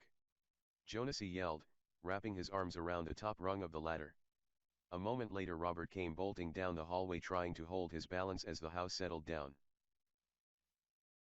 "Jonesy," he screamed, "Jonesy, the pipe is gone," he blurted wildly, coming to a stop below the ladder. Jonesy looked down at him, still recovering from the shaking as he considered what he was hearing. His mind refused to acknowledge something so ridiculous. He'd put in fire sprinklers for years, never once did any of that steel disappear. "What did you say?" he asked, bending down, hopeful of a different reply. "The piping we put in this morning and yesterday," blurted Robert, "it's gone." "What?" began Jonesy, still having trouble acknowledging the message. "It's fucking gone," screeched Robert loudly, "it's all gone." "Son of a bitch." Jonesy half climbed, half jumped off the ladder, running for the attic stairs. The main piping was gone, all the hangers, gone. "I don't fucking believe it," he blurted, pacing back and forth along the run where pipe should be hanging. He broke out into a cold sweat, looking around, panting as he did so. All the work they had done had vanished. Robert stood there with his mouth opened. Every hole that Jonesy had drilled, every hanger he had set, every sprinkler he had installed, gone. He raced down to the first floor where Kyle and Eddie had already finished. Everything was gone. 3 weeks of work had evaporated in an instant. Worse, it looked like the installation had never been done at all. Suddenly a newfound horror began to grow inside of Jonesy, a terror born not of monsters, demons, or haunted houses, but the real terror of losing his job. Peter McHugh just wasn't going to believe it. "God, why is this happening to me?" he asked himself, then began to get sick. Jonesy had to laugh. It was a chilling, hysterical type of laughter. Kyle was picking up the smashed string of lights, grateful that at least one bulb survived, when suddenly Jonesy came running down the stairs with Robert behind him. Even in the dim light, Jonesy's brown face looked as if he'd seen a ghost, his dark complexion growing pale. "Everybody stop," he said, almost whispering. Kyle was shaking off the string of lights, happy to be alive, when he looked over at Jonesy. For the first time since working with him, fear had become their common bond. "What's going on, Jonesy?" asked Kyle. "I believe you about the hole the other day," blurted Jonesy. "I didn't want to admit it, but something terrible has happened. We really fucked up." He saw the splintered sub-basement door and torn hinges. "My God, did we fuck up?" continued Jonesy, glancing around the basement frantically. He shook his head, said, "Take a good look around you." Kyle quickly looked around. It dawned on him that the piping was gone, all of it. His heart began to pound again. "That's it, I quit," blurted Eddie, backing away. "I don't care about the fucking money." Eddie turned, crossing under the stairs. "Hey," he said, noticing there was at least one piece of pipe still in place. The four of them looked up. The hole that had grown back before was now trying to grow back again. It had closed in around the pipe with a thick red pulsating mass of boils. The 2-inch diameter pipe had been perfectly sheared off above and below the floorboard, leaving only a 1-inch ring section. The wood around it looked like bubbling fingers reaching over the edges of the steel. "What the fuck's going on here?" said Jonesy, looking over at the others. What he saw now defied everything he knew. He reached up and poked his finger into the opening and touched the end of the pipe. Suddenly the house shook violently, knocking all of them off their feet. The basement shifted as the wood above their heads cracked and popped, filling the air with chaos. Then the lights went out. "Everybody out," screamed Jonesy, getting up and running for the stairs. The inn began to surge on its foundation as they made their way up the steps in darkness. Eddie was the youngest and fastest of the bunch. He made it up the stairs first. He was also the first to scream. The thread-o-matic threading machine had galloped through the pantry towards the landing at the top of the basement stairs, its jaws opening and closing madly. It looked over the edge, seemed to consider them, then flung itself off. "Look out," screamed Eddie. Kyle had run into the back of a screaming Eddie who had just received a face full of thread-o-matic. 212 pounds of grinding steel machine tumbled onto him. Even before he had his hands up he could see what was coming. The spinning steel chucks which held the jaws in place hit him in the shoulder and began to tangle in his shirt and skin. He screamed again as a bolt of pain shot up his neck. Suddenly everything was falling. All four of them tumbled down the stairs wildly. Eddie and the thread-o-matic hitting the rest like two strange bowling balls. In an instant they were at the bottom of the stairs in an unnatural human pile with the machine on top of them all still grinding away. It was trying to get back on its bent tripod legs. "I told you," screamed Eddie in a half-shocked state, "I told you." Robert never had time to avoid the pile of machine and bodies that hit him from above. He felt a hard dull thud against his head and saw himself tumbling backwards until he lost consciousness. Kyle found himself upside down at the bottom of the stairs. He felt dazed, his body numb from the shock of it all. Something told him not to move. It told him that he might be hurt badly and if he moved the pain would come. Somewhere else in the spinning darkness was the sound of screaming and Kyle could feel the others under him trying to get up. He knew he had to get off and struggled to upright himself thinking he would feel it at any second. Perhaps a broken arm or leg or something worse. Then it registered all too clearly, the sound of the machine, still running. Kyle looked around frantically and was horrified. He could just make out the machine only inches from his face. It reminded him of those little bugs and spiders that seem to sneak up on you then suddenly make their presence known. Somebody screamed as he rolled off the pile. He could see the thread-o-matic begin to tumble over and take his place as adrenaline pounded through his veins. He reached out to grab it by its frame when a bolt of hot acid shot up his right arm. "Ah!" he screeched, realizing his arm was broken. It dangled unnaturally, only skin, tendons and muscle holding it in place. Kyle grimaced while reaching out with his left arm to fling the thread-o-matic off everyone. It hit the basement floor and rolled against a wall. "Jonesy, get the fuck over here," screamed Kyle, who chased and managed to keep the machine against a wall with his foot. "Get the legs, man, get the fucking legs." Kyle blurted, gritting his teeth together from the pain in his arm. Jonesy got up holding his side, blood running from his nose and mouth, and stared at the machine in complete terror. "Holy Mother of Jesus," he blurted in shock, wincing from the sting in his side. The thread-o-matic's legs were wild flashes of steel in the dark. It groaned and grumbled, its spinning chucks and jaws trying to stand itself up. "This can't be happening," cried Jonesy, frozen in terror. "God help us." It was alive somehow. "Jonesy, for God's sake, get the cord, man. The legs." Kyle screaming now, "Tie up the goddamned legs."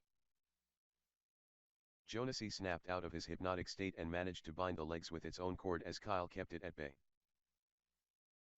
They rolled it over onto its frame, its motor continuing to whine, its legs struggling to get free. It was an unnatural sight, and the impossibility of it all made it funny and terrible at the same time.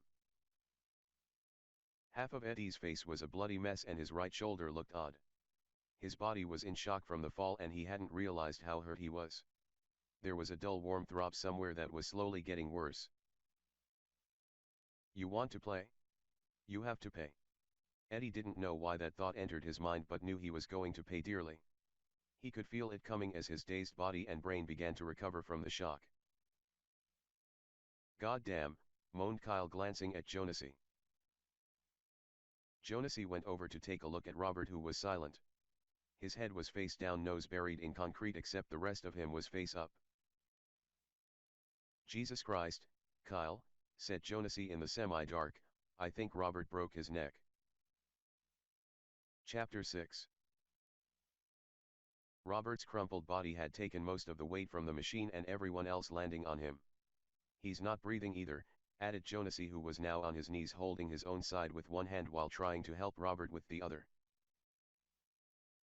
Eddie began rolling over on the floor, screaming hysterically and clutching his shoulder, not knowing what to do. Kyle cradled his own painful arm and made it over to him, saw the damage. Fuck. It hurts.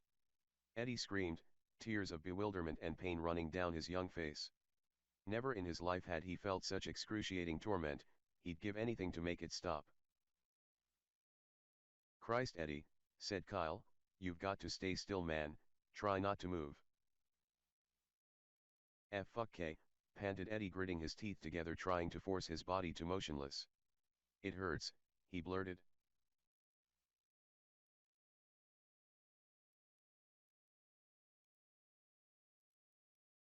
Jonasy, how you doing, said Kyle, looking over his shoulder to see the old man buckled over. Cracked a couple of ribs, I think, maybe worse. What about Robert? I don't know, Kyle, he looks real bad.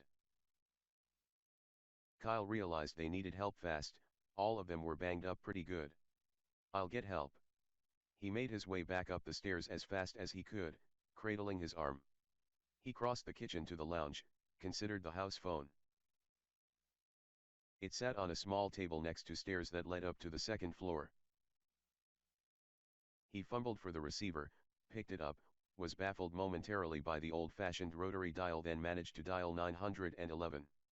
He put the receiver to his ear and to his horror he heard laughter. Please help us, we need an ambulance quick. More laughter followed in a voice that sent chills through his already iced-over blood. This is the house phone, chuckled the voice, you're not supposed to use the house phone. Kyle slammed the phone down in horror and bolted for the front door.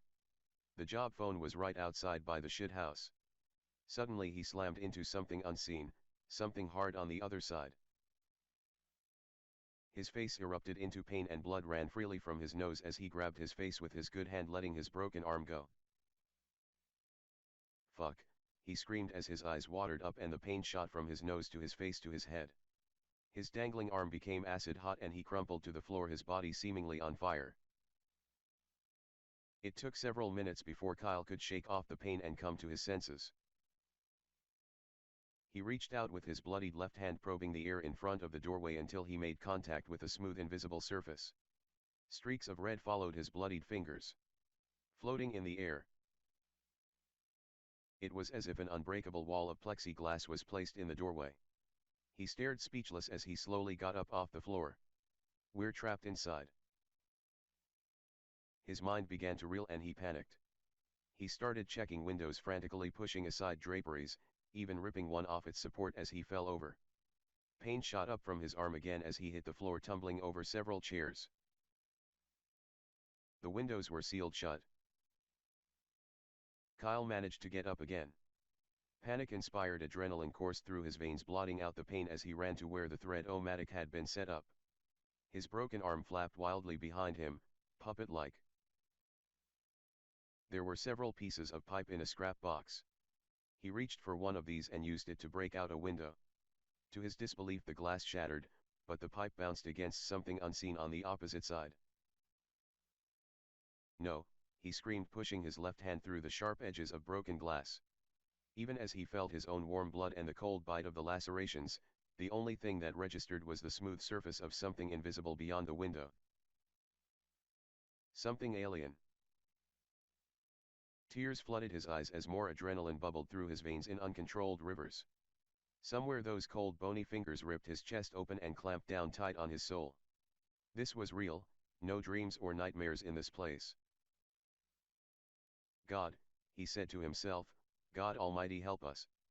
He began to sob, then cried like a baby. Spiders were the last thing on his mind. Jonasy knew Robert was dead, there was no pulse and he wasn't breathing. Every bone in his neck looked twisted. Tears began to roll down Jonasy's face. Oh, Robert.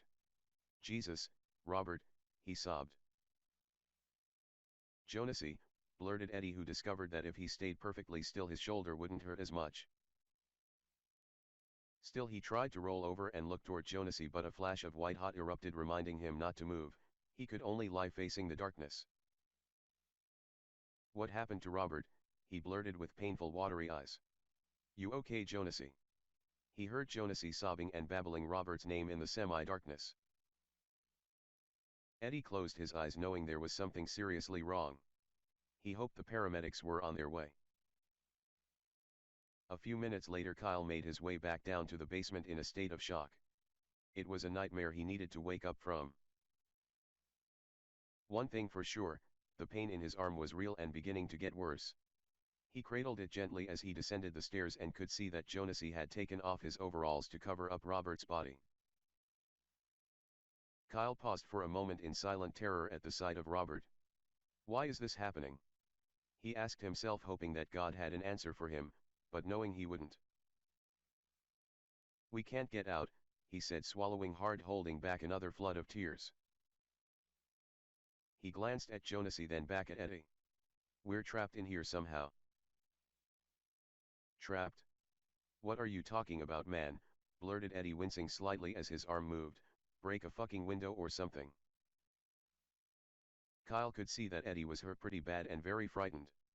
The first thing would be to try and help him. No one was coming soon, and although he wasn't a doctor, he figured Eddie might go into some type of shock if they didn't do something for him right away. One thing was clear, the kid wasn't going to any concert, not tonight. Eddie, said Kyle, approaching him, it's going to be a while before anyone comes looking for us. I think me and Jonesy here might be able to help your shoulder. Kyle reached into his bucket and pulled out the Royal Comfort. Drink some of this, Eddie. The pain Eddie experienced when Jonesy held him and Kyle pulled on his dislocated arm was almost more than he could handle. It was worse than being rolled over and hurt more than the original fall. Kyle had to put all his weight against the arm and then some. Eddie screamed louder than he ever had in his life as he felt the crunch of the ball and socket joint popping back into place. It seemed like his shoulder and arm had been dipped in a hot acid bath for an eternity before the pain settled down to a dull throb. I want to get the fuck out of here now, cried Eddie, slowly getting up, trying to soothe his shoulder with one good hand. He glanced over at the thread-o-matic still running wildly, then looked back at Kyle with scolding watery eyes as if to say, I told you.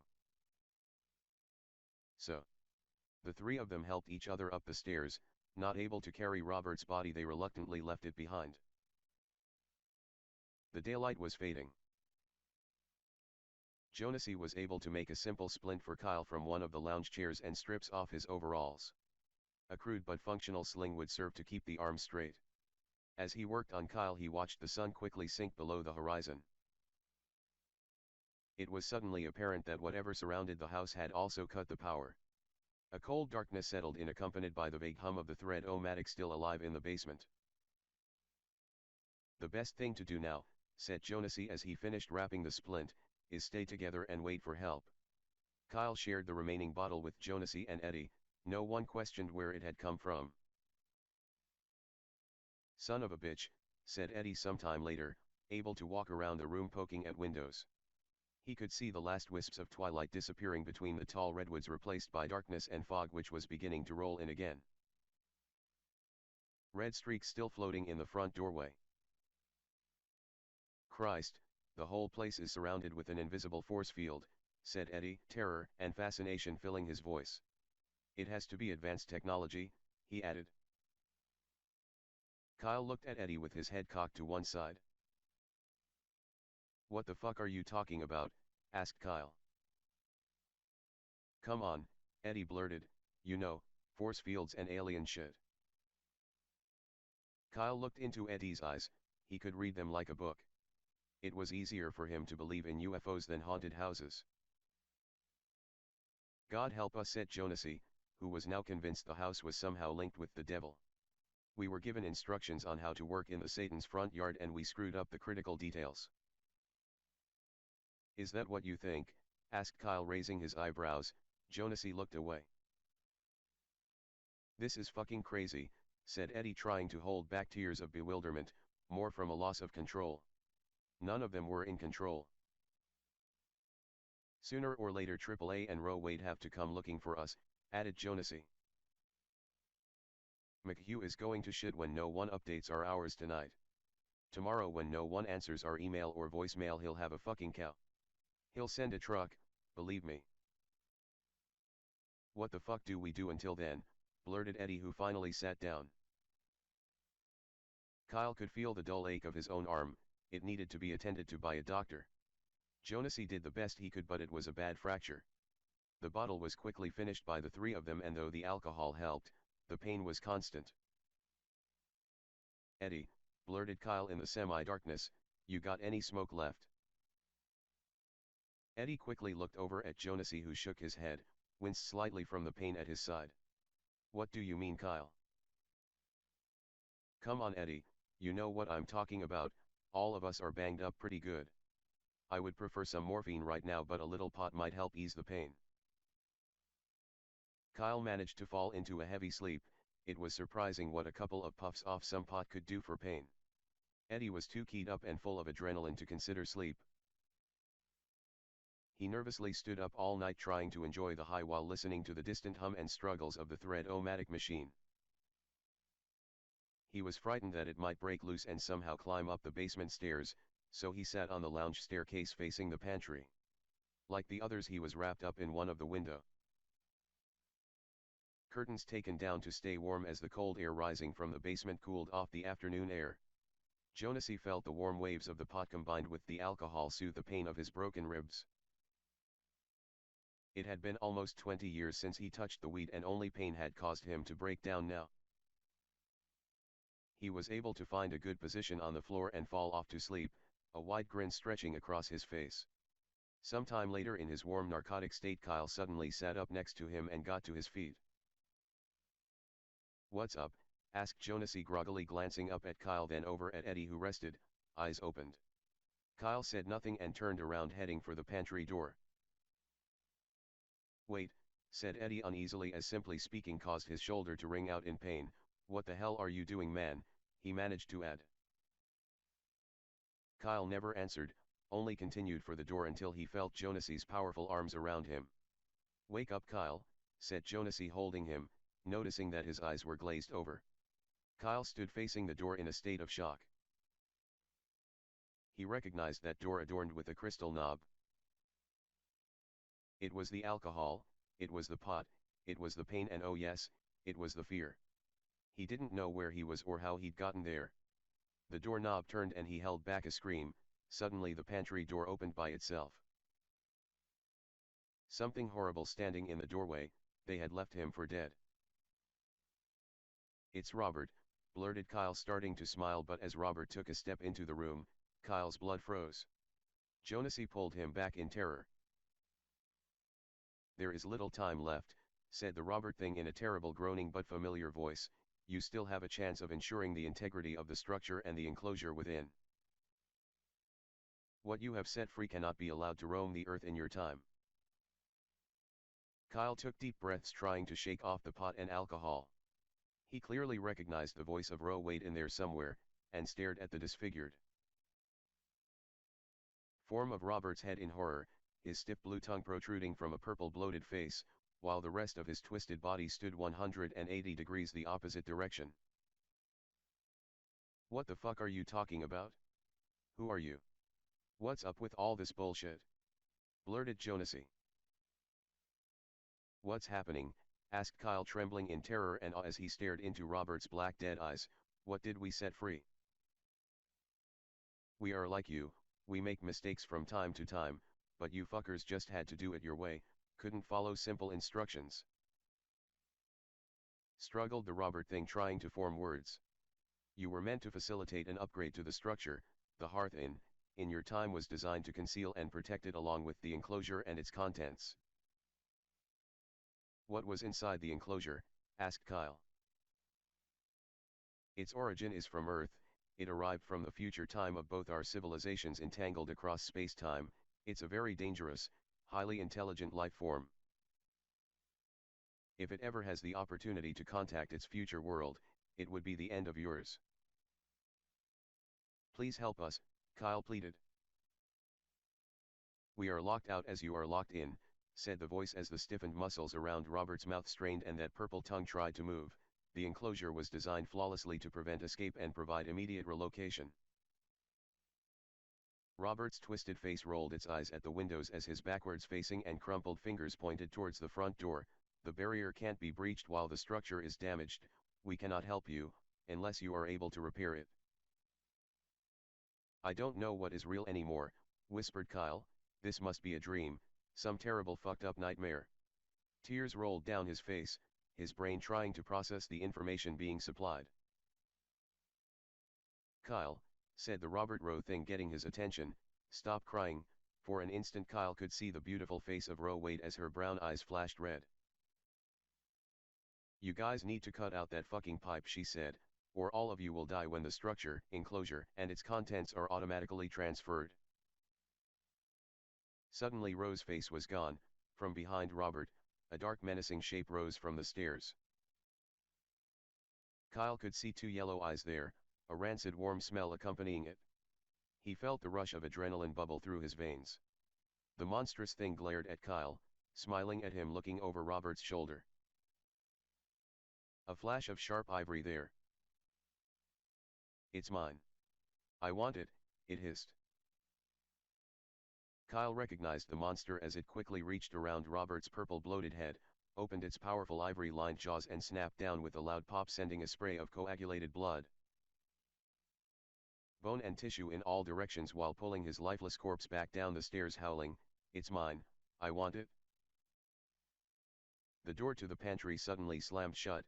Kyle turned around to face Jonesy, then stumbled back against the door in bloodied clothes.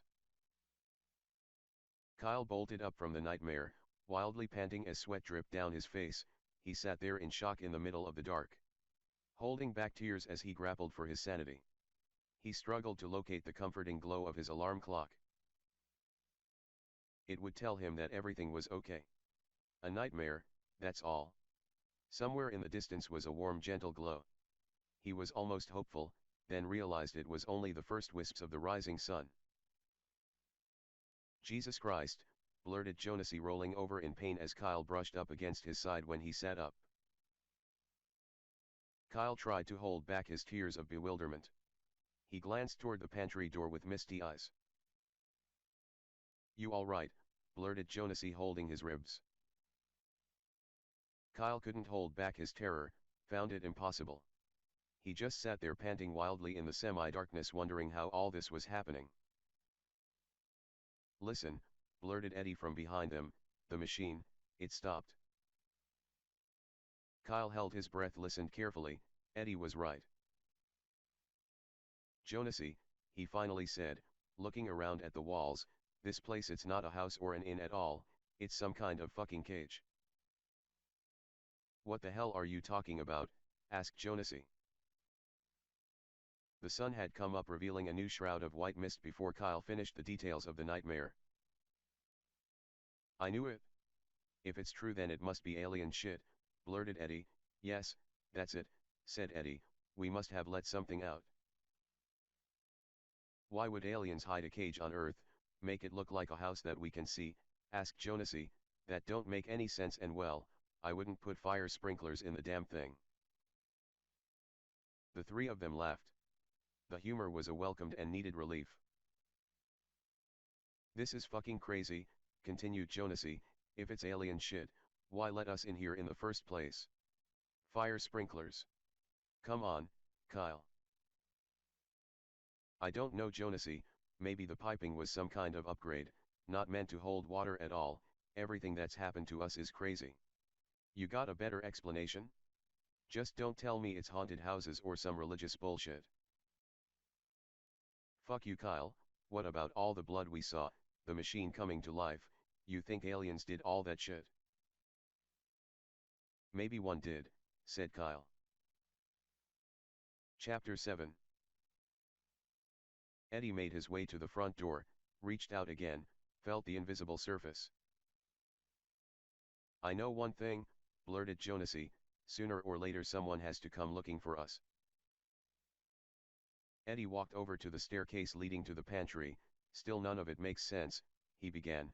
Advanced aliens wouldn't need to fuss with us humans. Why in the fuck hide it in plain sight and allow humans to come near it? Why not hide it underground?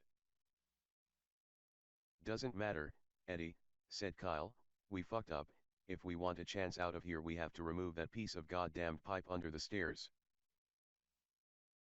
Think about it, Jonesy, continued Kyle.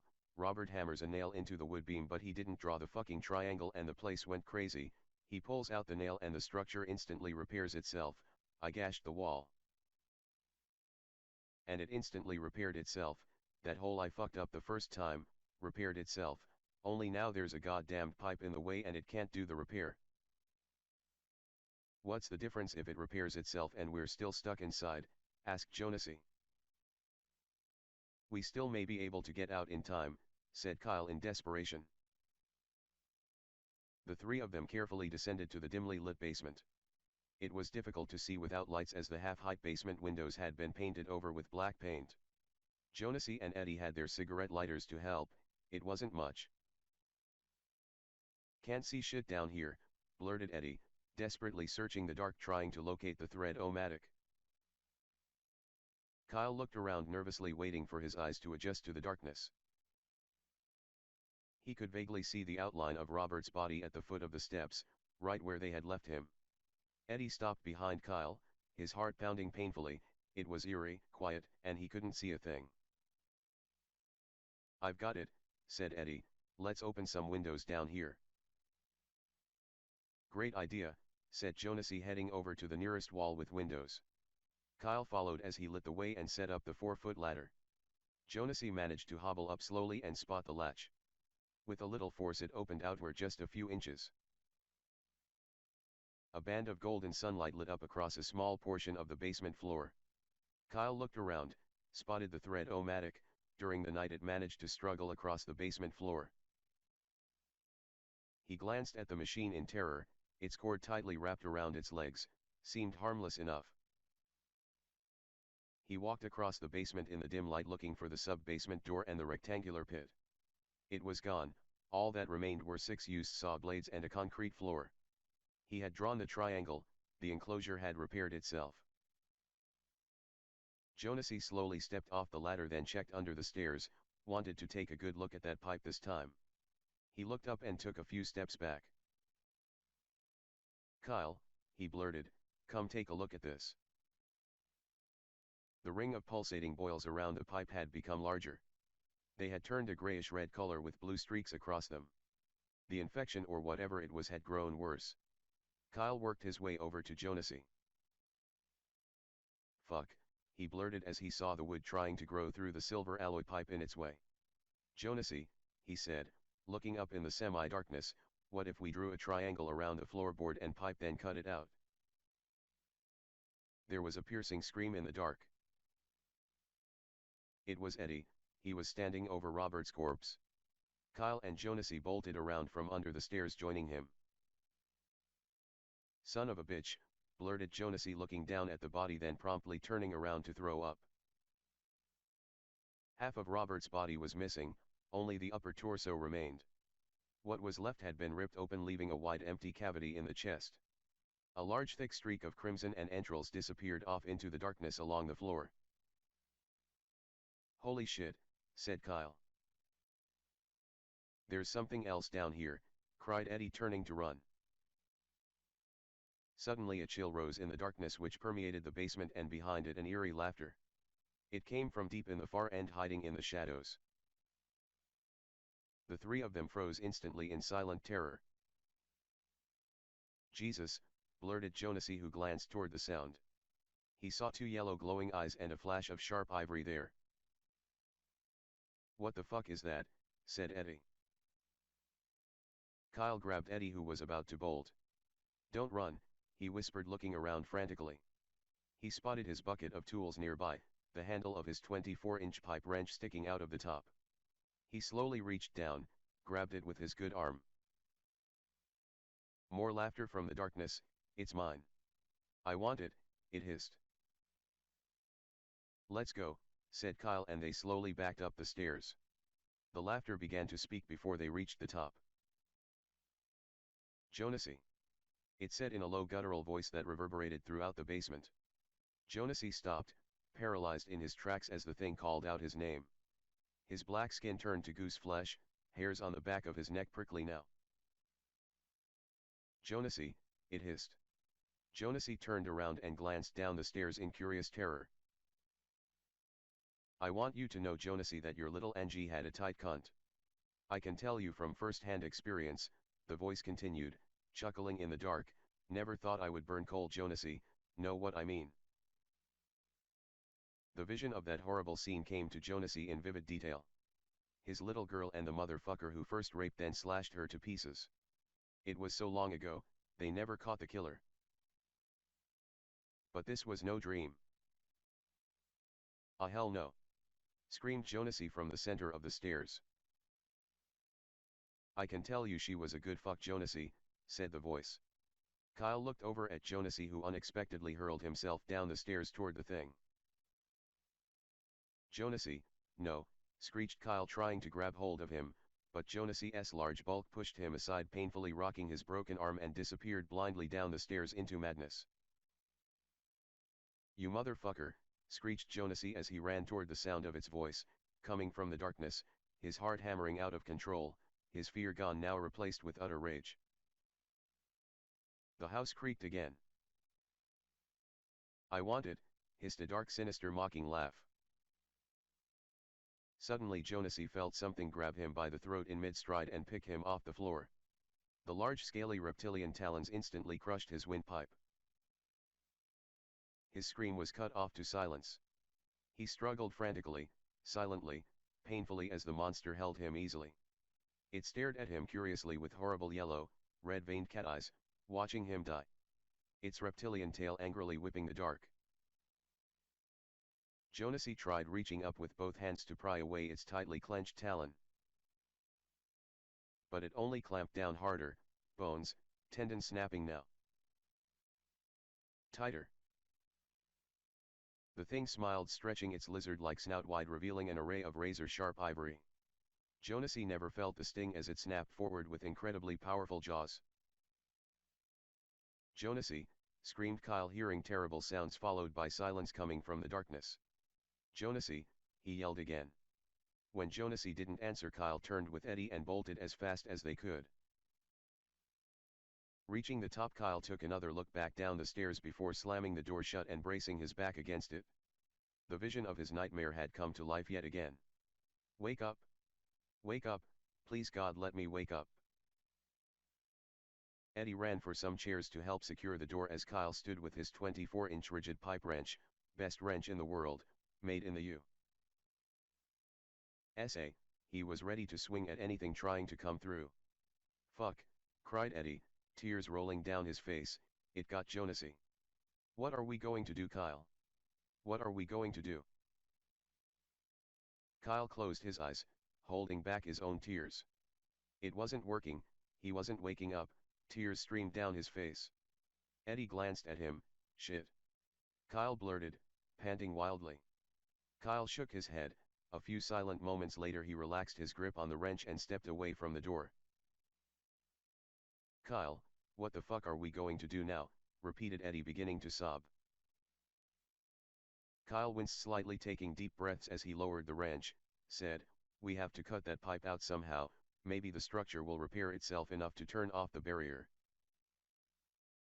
Without power for the saw that's going to be tough, said Eddie, opening the closet door off the pantry. Looking down at the floorboard, embedded within it was the top ring of the two pipe he'd measured earlier, meant to connect to the basement piping underneath. Purple and red boils continued to try and grow over it, the wood making every attempt at healing itself. We might be able to take the blades, make handles for them and cut it out by hand, continued Eddie. Looks like the floorboard is only an inch thick. Kyle looked in, considered the options. Good idea, let's make the drawing. He reached into his pocket for the marker. It was gone. Son of a bitch, said Kyle. Eddie, do you have your marker? Eddie checked the pockets of his overalls. His was gone too. He looked at Kyle, shaking his head. Shit, blurted Kyle as he awkwardly checked all his own pockets with his left hand, while avoiding his broken right arm in the sling. They must have fallen out when we fell down the stairs, they must be down there somewhere. Fuck, said Eddie, what about that thing? We have to deal with it somehow, maybe distract it, answered Kyle, picking up the wrench. You're fucking crazy. Distracted with what?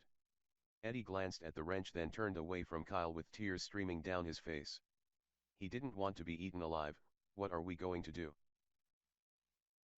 If it talks or mimics us, like we talk to each other, using our own thoughts and fears against us, said Kyle, doesn't mean it understands us, but if it's intelligent, I want to try and talk to it, Eddie.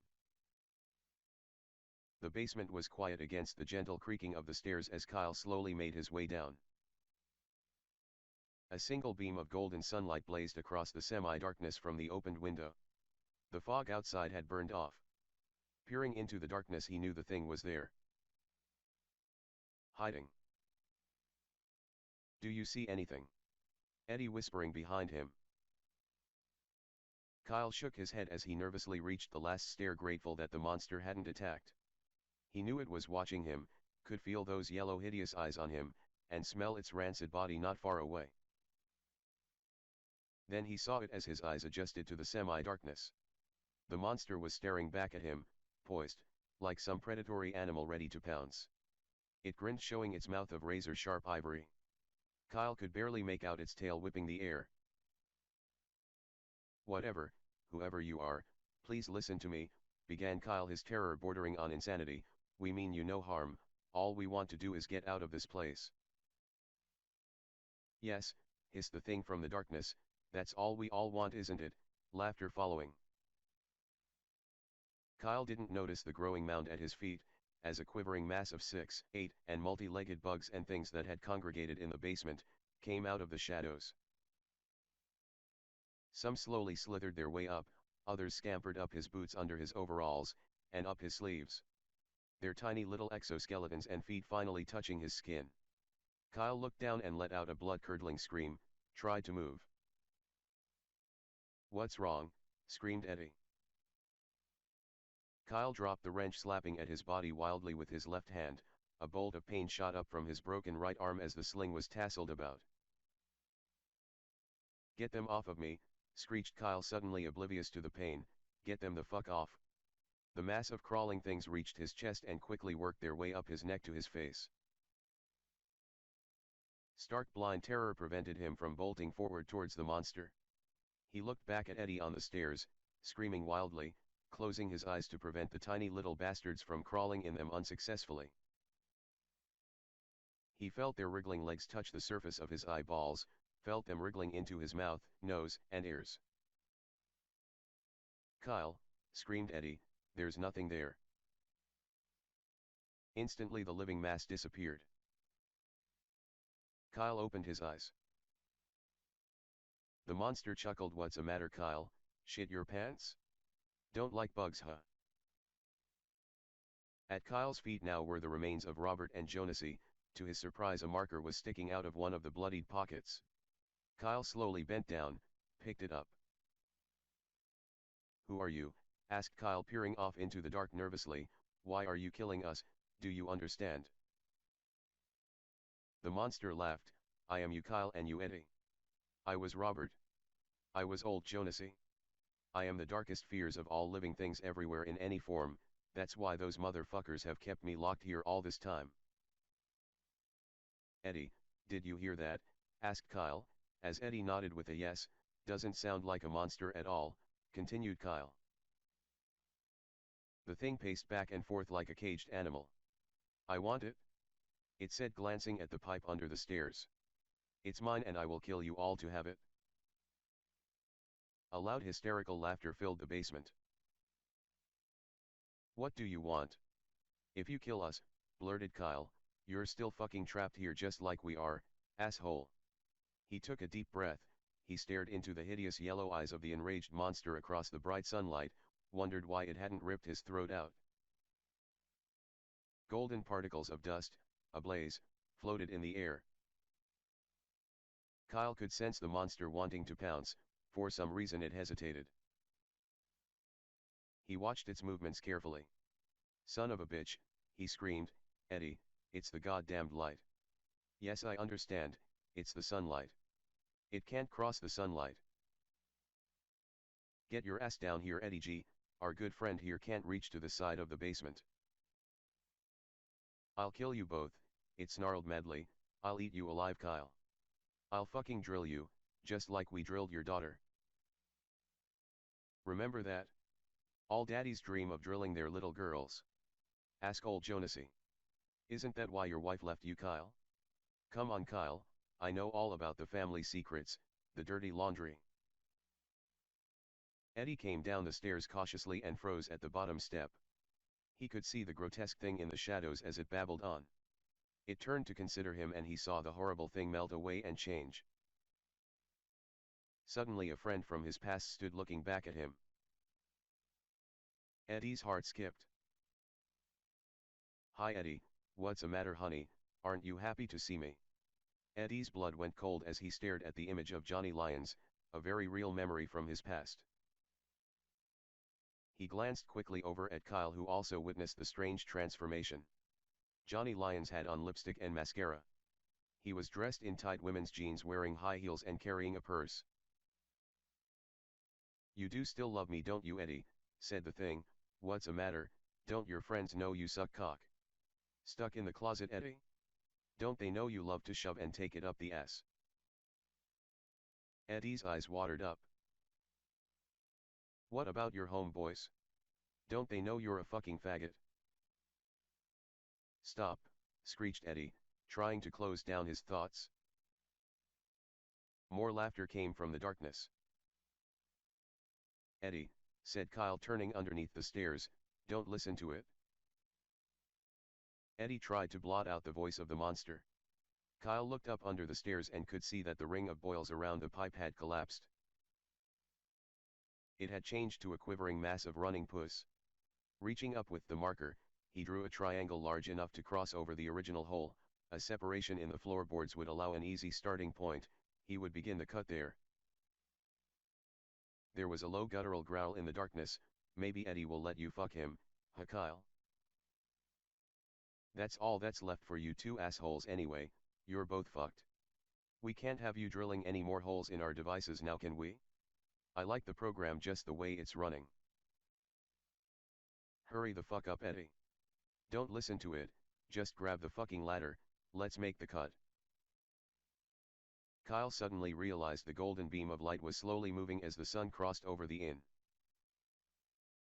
Unfortunately, it was going in the wrong direction and soon this part of the basement would become dark.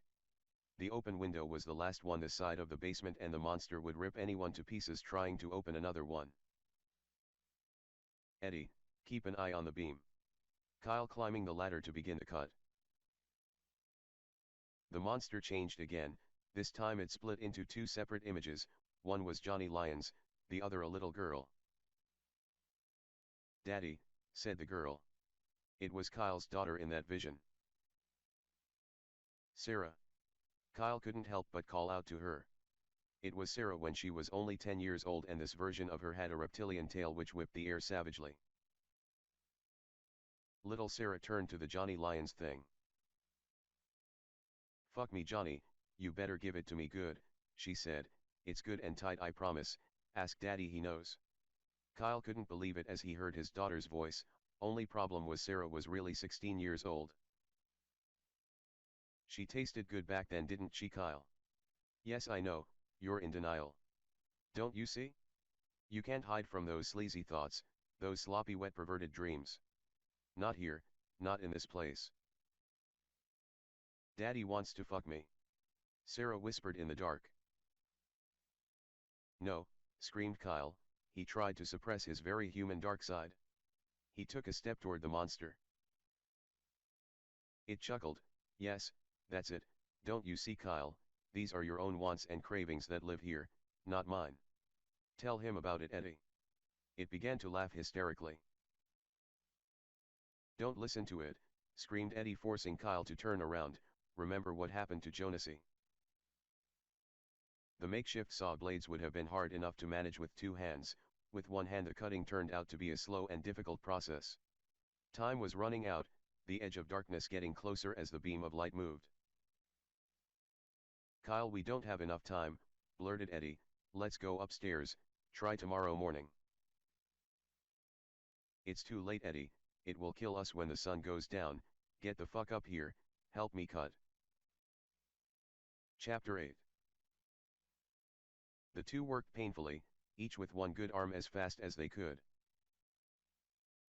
Blisters raised up on their raw fingers trying to grasp the makeshift saw blades. Eddie watched golden particles ablaze swirling as the line of darkness approached closer. The cutting seemed to take an eternity. Suddenly a large talon reached across the beam of light, raking the air. It tickled the back of Eddie's shirt then quickly retreated. The monster screeched, a burst of flame appearing on its reptilian arm, bubbling flesh began to burn there, until it quickly retreated in the shadows. Eddie winced in pain as he felt the hot eruption down his back, he could feel something wet there. Then he screamed again as that deadly talon returned, this time clamping down tightly on his ankle whose shadow hid it from the sunlight. "Got you, faggot boy. Yes, I've got you now." "Kyle," screeched Eddie, looking into Kyle's eyes. In an instant, Eddie hit the concrete floor as the talon violently pulled him off the ladder. "Come to daddy," said its voice, and in that brief instant Eddie realized he was about to die. "Eddie!" Kyle cried out as Eddie was pulled away screeching, the monster dragging him thrashing across the light and into darkness. "I'm sorry, Eddie, God, I'm so sorry," Kyle sobbed while sawing with a maddening frenzy, his fingers bloodied. Eddie screeched out one last time, trying desperately to fight off the monster to no avail. His darkest fear, to be eaten alive, had come true. The basement became terribly silent except for Kyle's frantic sawing. Tears streamed down his face as he continued to cut inside the fluorescent tracing. He'd be next, nothing else mattered now, the only chance would be to finish the cut. Suddenly Eddie's dismembered head rolled out into view, coming to a stop in the middle of the golden beam. A rapid growing pool of dark crimson flowed from the severed neck. "Kyle," the head blurted, eyes opening. Kyle screamed, dropping his own blade. He saw the monster leap from the shadows. In that instant he forced his hand through the partially cut opening and broke off the remaining section while falling off the ladder. Suddenly the hole above him exploded into a maelstrom of light and dark. There was a terrible screech as the monster in mid-stride was sucked up into the cyclone. In its grasp, to Kyle's horror, was Eddie's decapitated body twitching wildly.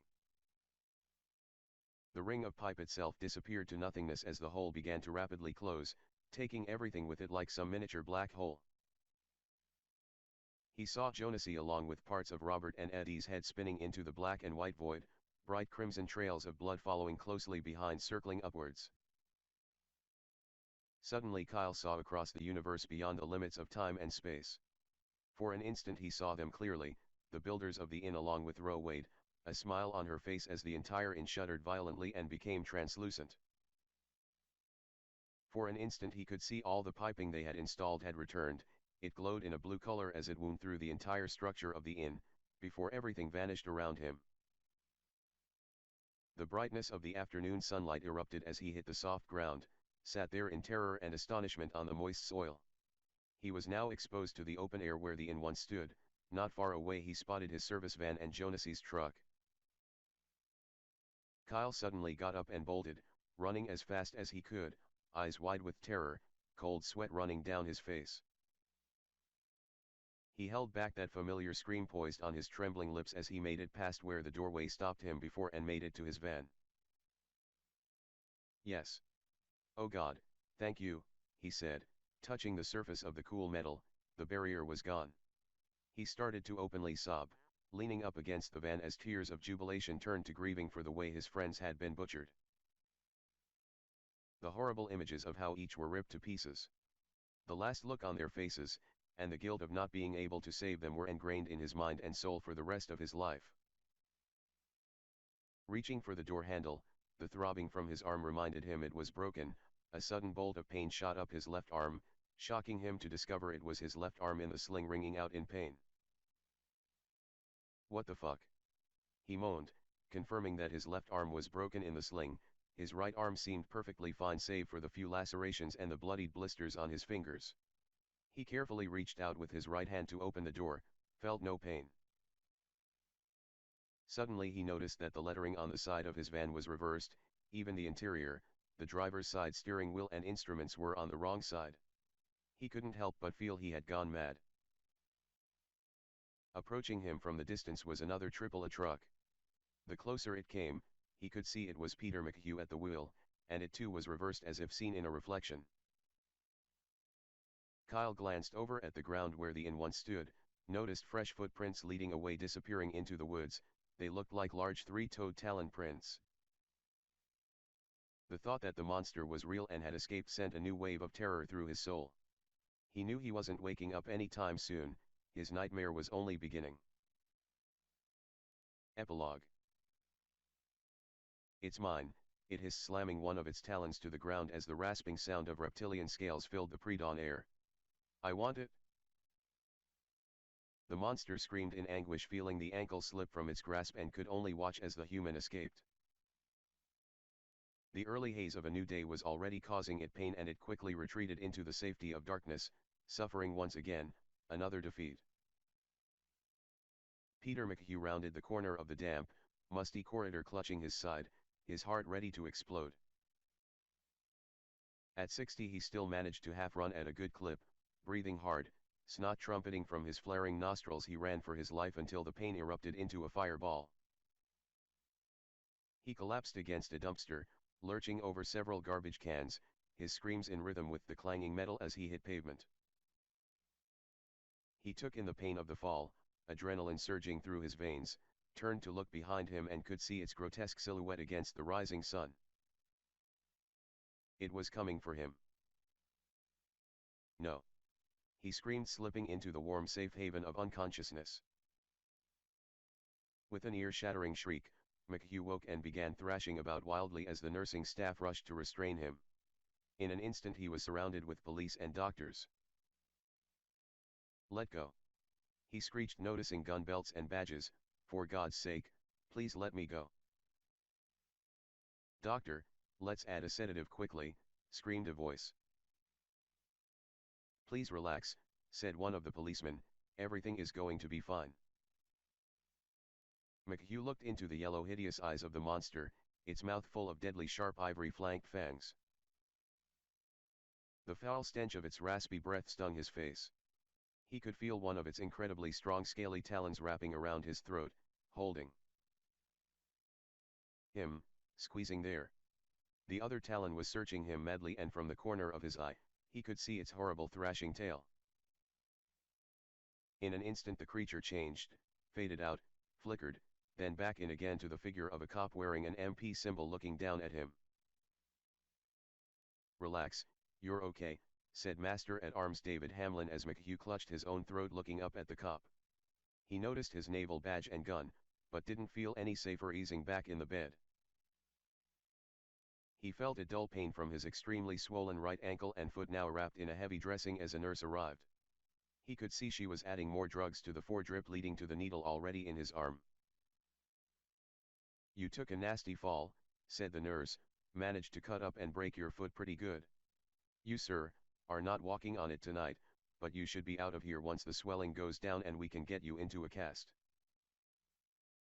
No, you don't understand, blurted McHugh, panting wildly, looking up through watery eyes. He knew this wasn't going to be good, his fault for getting careless. Last I heard it wasn't a crime to fall down, he said. Please, I must leave now. You're going to have to talk to this gentleman about that, said the nurse. McHugh looked at the cop again, took note of the room. Where am I? He asked, looking around desperately as the warm Valium began to take effect.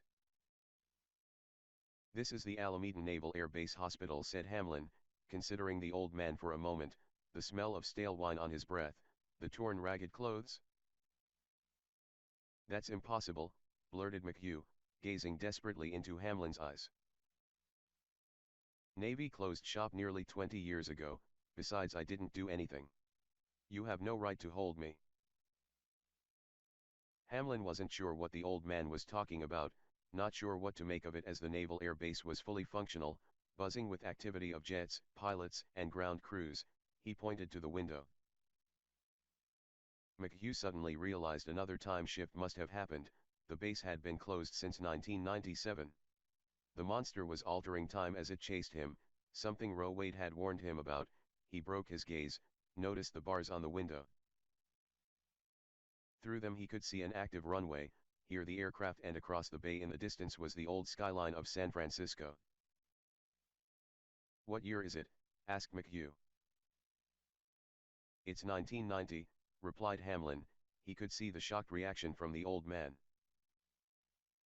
"The base medics found you unconscious outside a service corridor between hangar doors 12 and 13, with a badly lacerated ankle and a broken foot," continued Hamlin. "Can you tell me what happened, and why you were on base in a restricted area?" McHugh's eyes widened, staring deep into Hamlin's. Last he knew it was the year 2018. The year he'd finally seen the creature, felt its razor-sharp icy cold talons touch his skin, slice his flesh, powerful enough to crush most of his foot bones, and somehow it let go. He was still alive. Few who had ever seen the horrifying sight lived long enough to tell about it. Hamlin noted real terror in the old man's eyes. "Mr. McHugh," said Hamlin, "do you remember what happened?" "You won't believe me," replied McHugh. "Where are my things?" he asked desperately. "Where is my satchel? Where is it?" Hamlin pointed to a chair across the room where his torn clothes were sitting with a bag of personal effects. "Please let me see," pleaded McHugh. "If I bring it to you, will you answer a few questions for me?" McHugh quickly agreed, and Hamlin reached across and handed it to him. McHugh quickly checked through the bag and found his black satchel. From inside he pulled a key ring. On it hung an immaculate fine gold chain with beautiful triangle engravings ending with a stunning golden triangle charm a half an inch on each side. It looked new and old, very old, perhaps worth killing for, perhaps dying for. "Where did you get that?" "It's beautiful," asked Hamlin, admiring the craftsmanship, wondering if it was stolen. "It's mine," he motioned with trembling hands. Hamlin stared into McHugh's delirious eyes, noticed how sunken they were, how old they looked. Terror formed in those deep dark eye sockets as McHugh kissed the charm and clutched it to his chest tightly. "Thank you," he sobbed with a smile. "Mr. McHugh," continued Hamlin, "at least 3 other people were butchered and killed outside that corridor. There are body parts missing. Please tell me what happened." He looked up at Hamlin, then glanced through the window past the bars and the daylight. Tears streamed down his bruised face. He motioned Hamlin closer to him. "I am responsible for their deaths," he whispered, looking into Hamlin's eyes. "The monster, it was after me, after this." He swung the charm back and forth. "The first time in 20 years it caught me by surprise. I was lucky the sun was rising, still it caught me. Those poor people must have startled it, letting me go." Hamlin found it unlikely that the old man could have torn 3 people apart with his bare hands, hide body parts, with or without a crushed foot, and certainly not by himself. The victims must have known or worked with each other. All 3 had the same type of overalls on. He leaned forward and indulged him. "This thing you speak of," began Hamlin, "what is it? Where is it from? Why does it need that?" He pointed to the charm. McHugh stared into Hamlin's eyes as he thought of what Kyle had shared with him about his last horrid events of the Hearth Inn. Jonas's, Eddie's, and Robert's bodies were never found until now, in this time. "The monster is more deadly and desperate now than any human can imagine," said McHugh. "It did this to me and killed those people in the process. It's driven by rage, purpose, and hunger. It also somehow has the ability to manipulate solid matter and one's thoughts." Hamlin's stare turned into a smile. "Come on, Mr. McHugh, how can you expect me to believe this?" McHugh broke into a nervous grin. "The truth is," he continued, "it's a time traveler from a different future of Earth, trapped here for nearly 300 years. The killer you seek is not of this time," continued McHugh. "It's from a different future of our Earth where the meteor that hit the Earth 660 million years ago missed, and humans never evolved. This tiny dinosaur became self-aware, intelligent, and developed technology we don't understand, becoming the dominant species of its time." Hamlin didn't know what McHugh was talking about as he watched him swing the triangle charm back and forth. His story was getting more bizarre, but he had to admit the old man believed it. "We don't know how it came to be in our time," continued McHugh. "Mr. McHugh," interrupted Hamlin with a half-smile, "you said we, who is we?" "We is you and I," McHugh chuckled.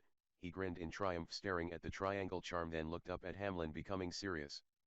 "What I hold in my hand, son, is the extinction or survival of the human race, every animal and resource in this time on Earth. It's a key to a device, and the only thing preventing it from contacting its home world." McHugh raised his eyebrows, smiling again. Hamlin was sure the old man was delusional as he looked into his dark eyes. "Since the day it arrived on Earth," continued McHugh, "when one of the local Indians found the key not far from the impact site, we've been hiding it. But be aware, during a clear evening when the moon is full, any moonlight reflecting on it activates it, and the key behaves like a locator beacon, calling to the technology of another time, alerting the creature to its location. It cannot call or go home without this," continued McHugh, swinging the triangle back and forth. "It has been trapped here all this time, and it's pretty pissed off." McHugh could see Hamlin's obvious disbelief. "You want some proof?" he smiled. "Yes, you shall have proof," he giggled. "The warm sun of our modern Earth isn't kind to it either," continued McHugh. "Exposure to direct sunlight appears to be deadly, and it can't see in daylight very well without instrumentation. We know it only ventures out and hunts at night, plenty of fat Canadian geese here on Alameda Island, and deer over on Angel Island to satisfy its hunger. It will occasionally snack on foolish humans paddle boarding under moonlight. Sharks aren't the only predators on San Francisco Bay. It swims, comfortable in water as agile on land. It's smart and cunning. Sadly, all attempts at communicating with it have been unsuccessful. Nearly everyone who has seen it so far has died." He grabbed Hamlin's arm nervously. "We have managed to keep the key from it and the Earth safe so far. The entire human race will all be on the menu if it ever gets back home to tell. Please don't let it. If you need help, seek out Kyle Hart. He'll be working for a company called AAA Fire Protection in San Francisco in about 25 years from now." He giggled himself to sleep, holding onto the key ring as the Valium finally kicked in. McHugh suddenly opened his eyes to the rasping of the creature outside his room. The night had arrived.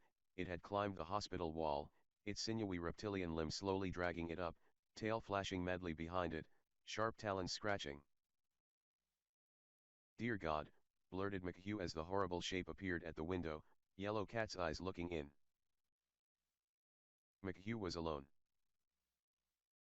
The monster instantly smashed glass and easily bent the bars out. It reached in, quickly jumped down. "It's mine." It hissed at him as its serpentine man-like form stood upright and briefly surveyed the room.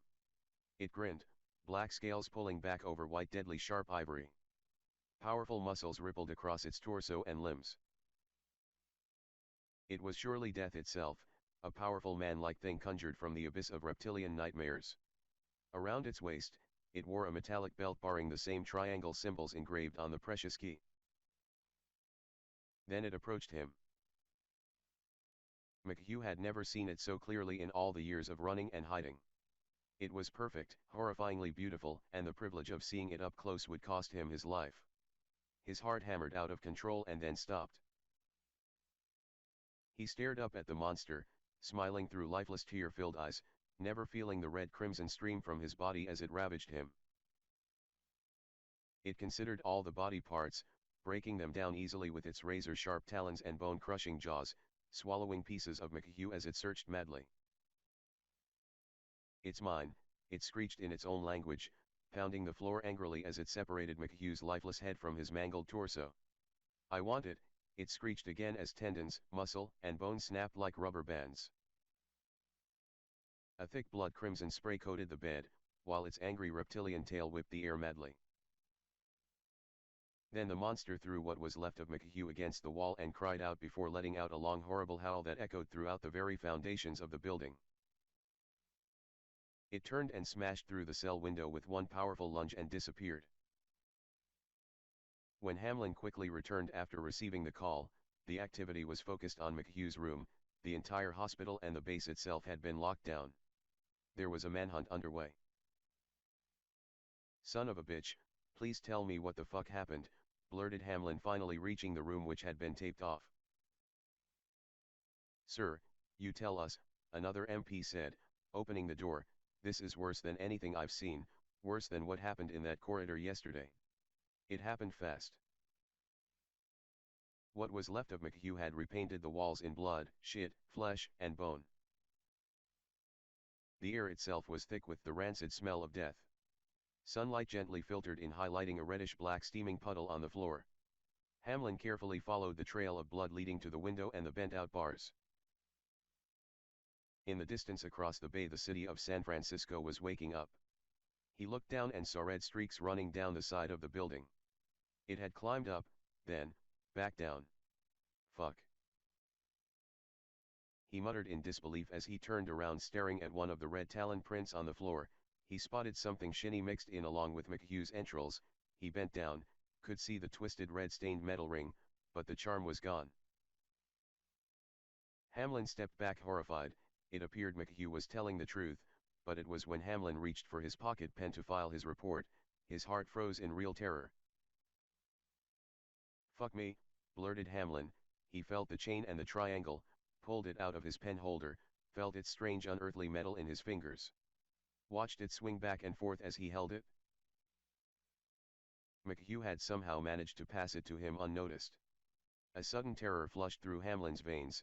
Turning to the wall clock, he noticed there were only 12 hours left before sunset, and it would be followed by a full moon. Hamlin quickly found a black satchel among McHugh's personal effects and deposited the key safely back inside it. He knew the creature would be back looking for it sooner or later, but this time the might of the United States Navy would be waiting for it. In the meantime, his best hope of answers was to try and find Kyle Hart first, even if it took 25 years.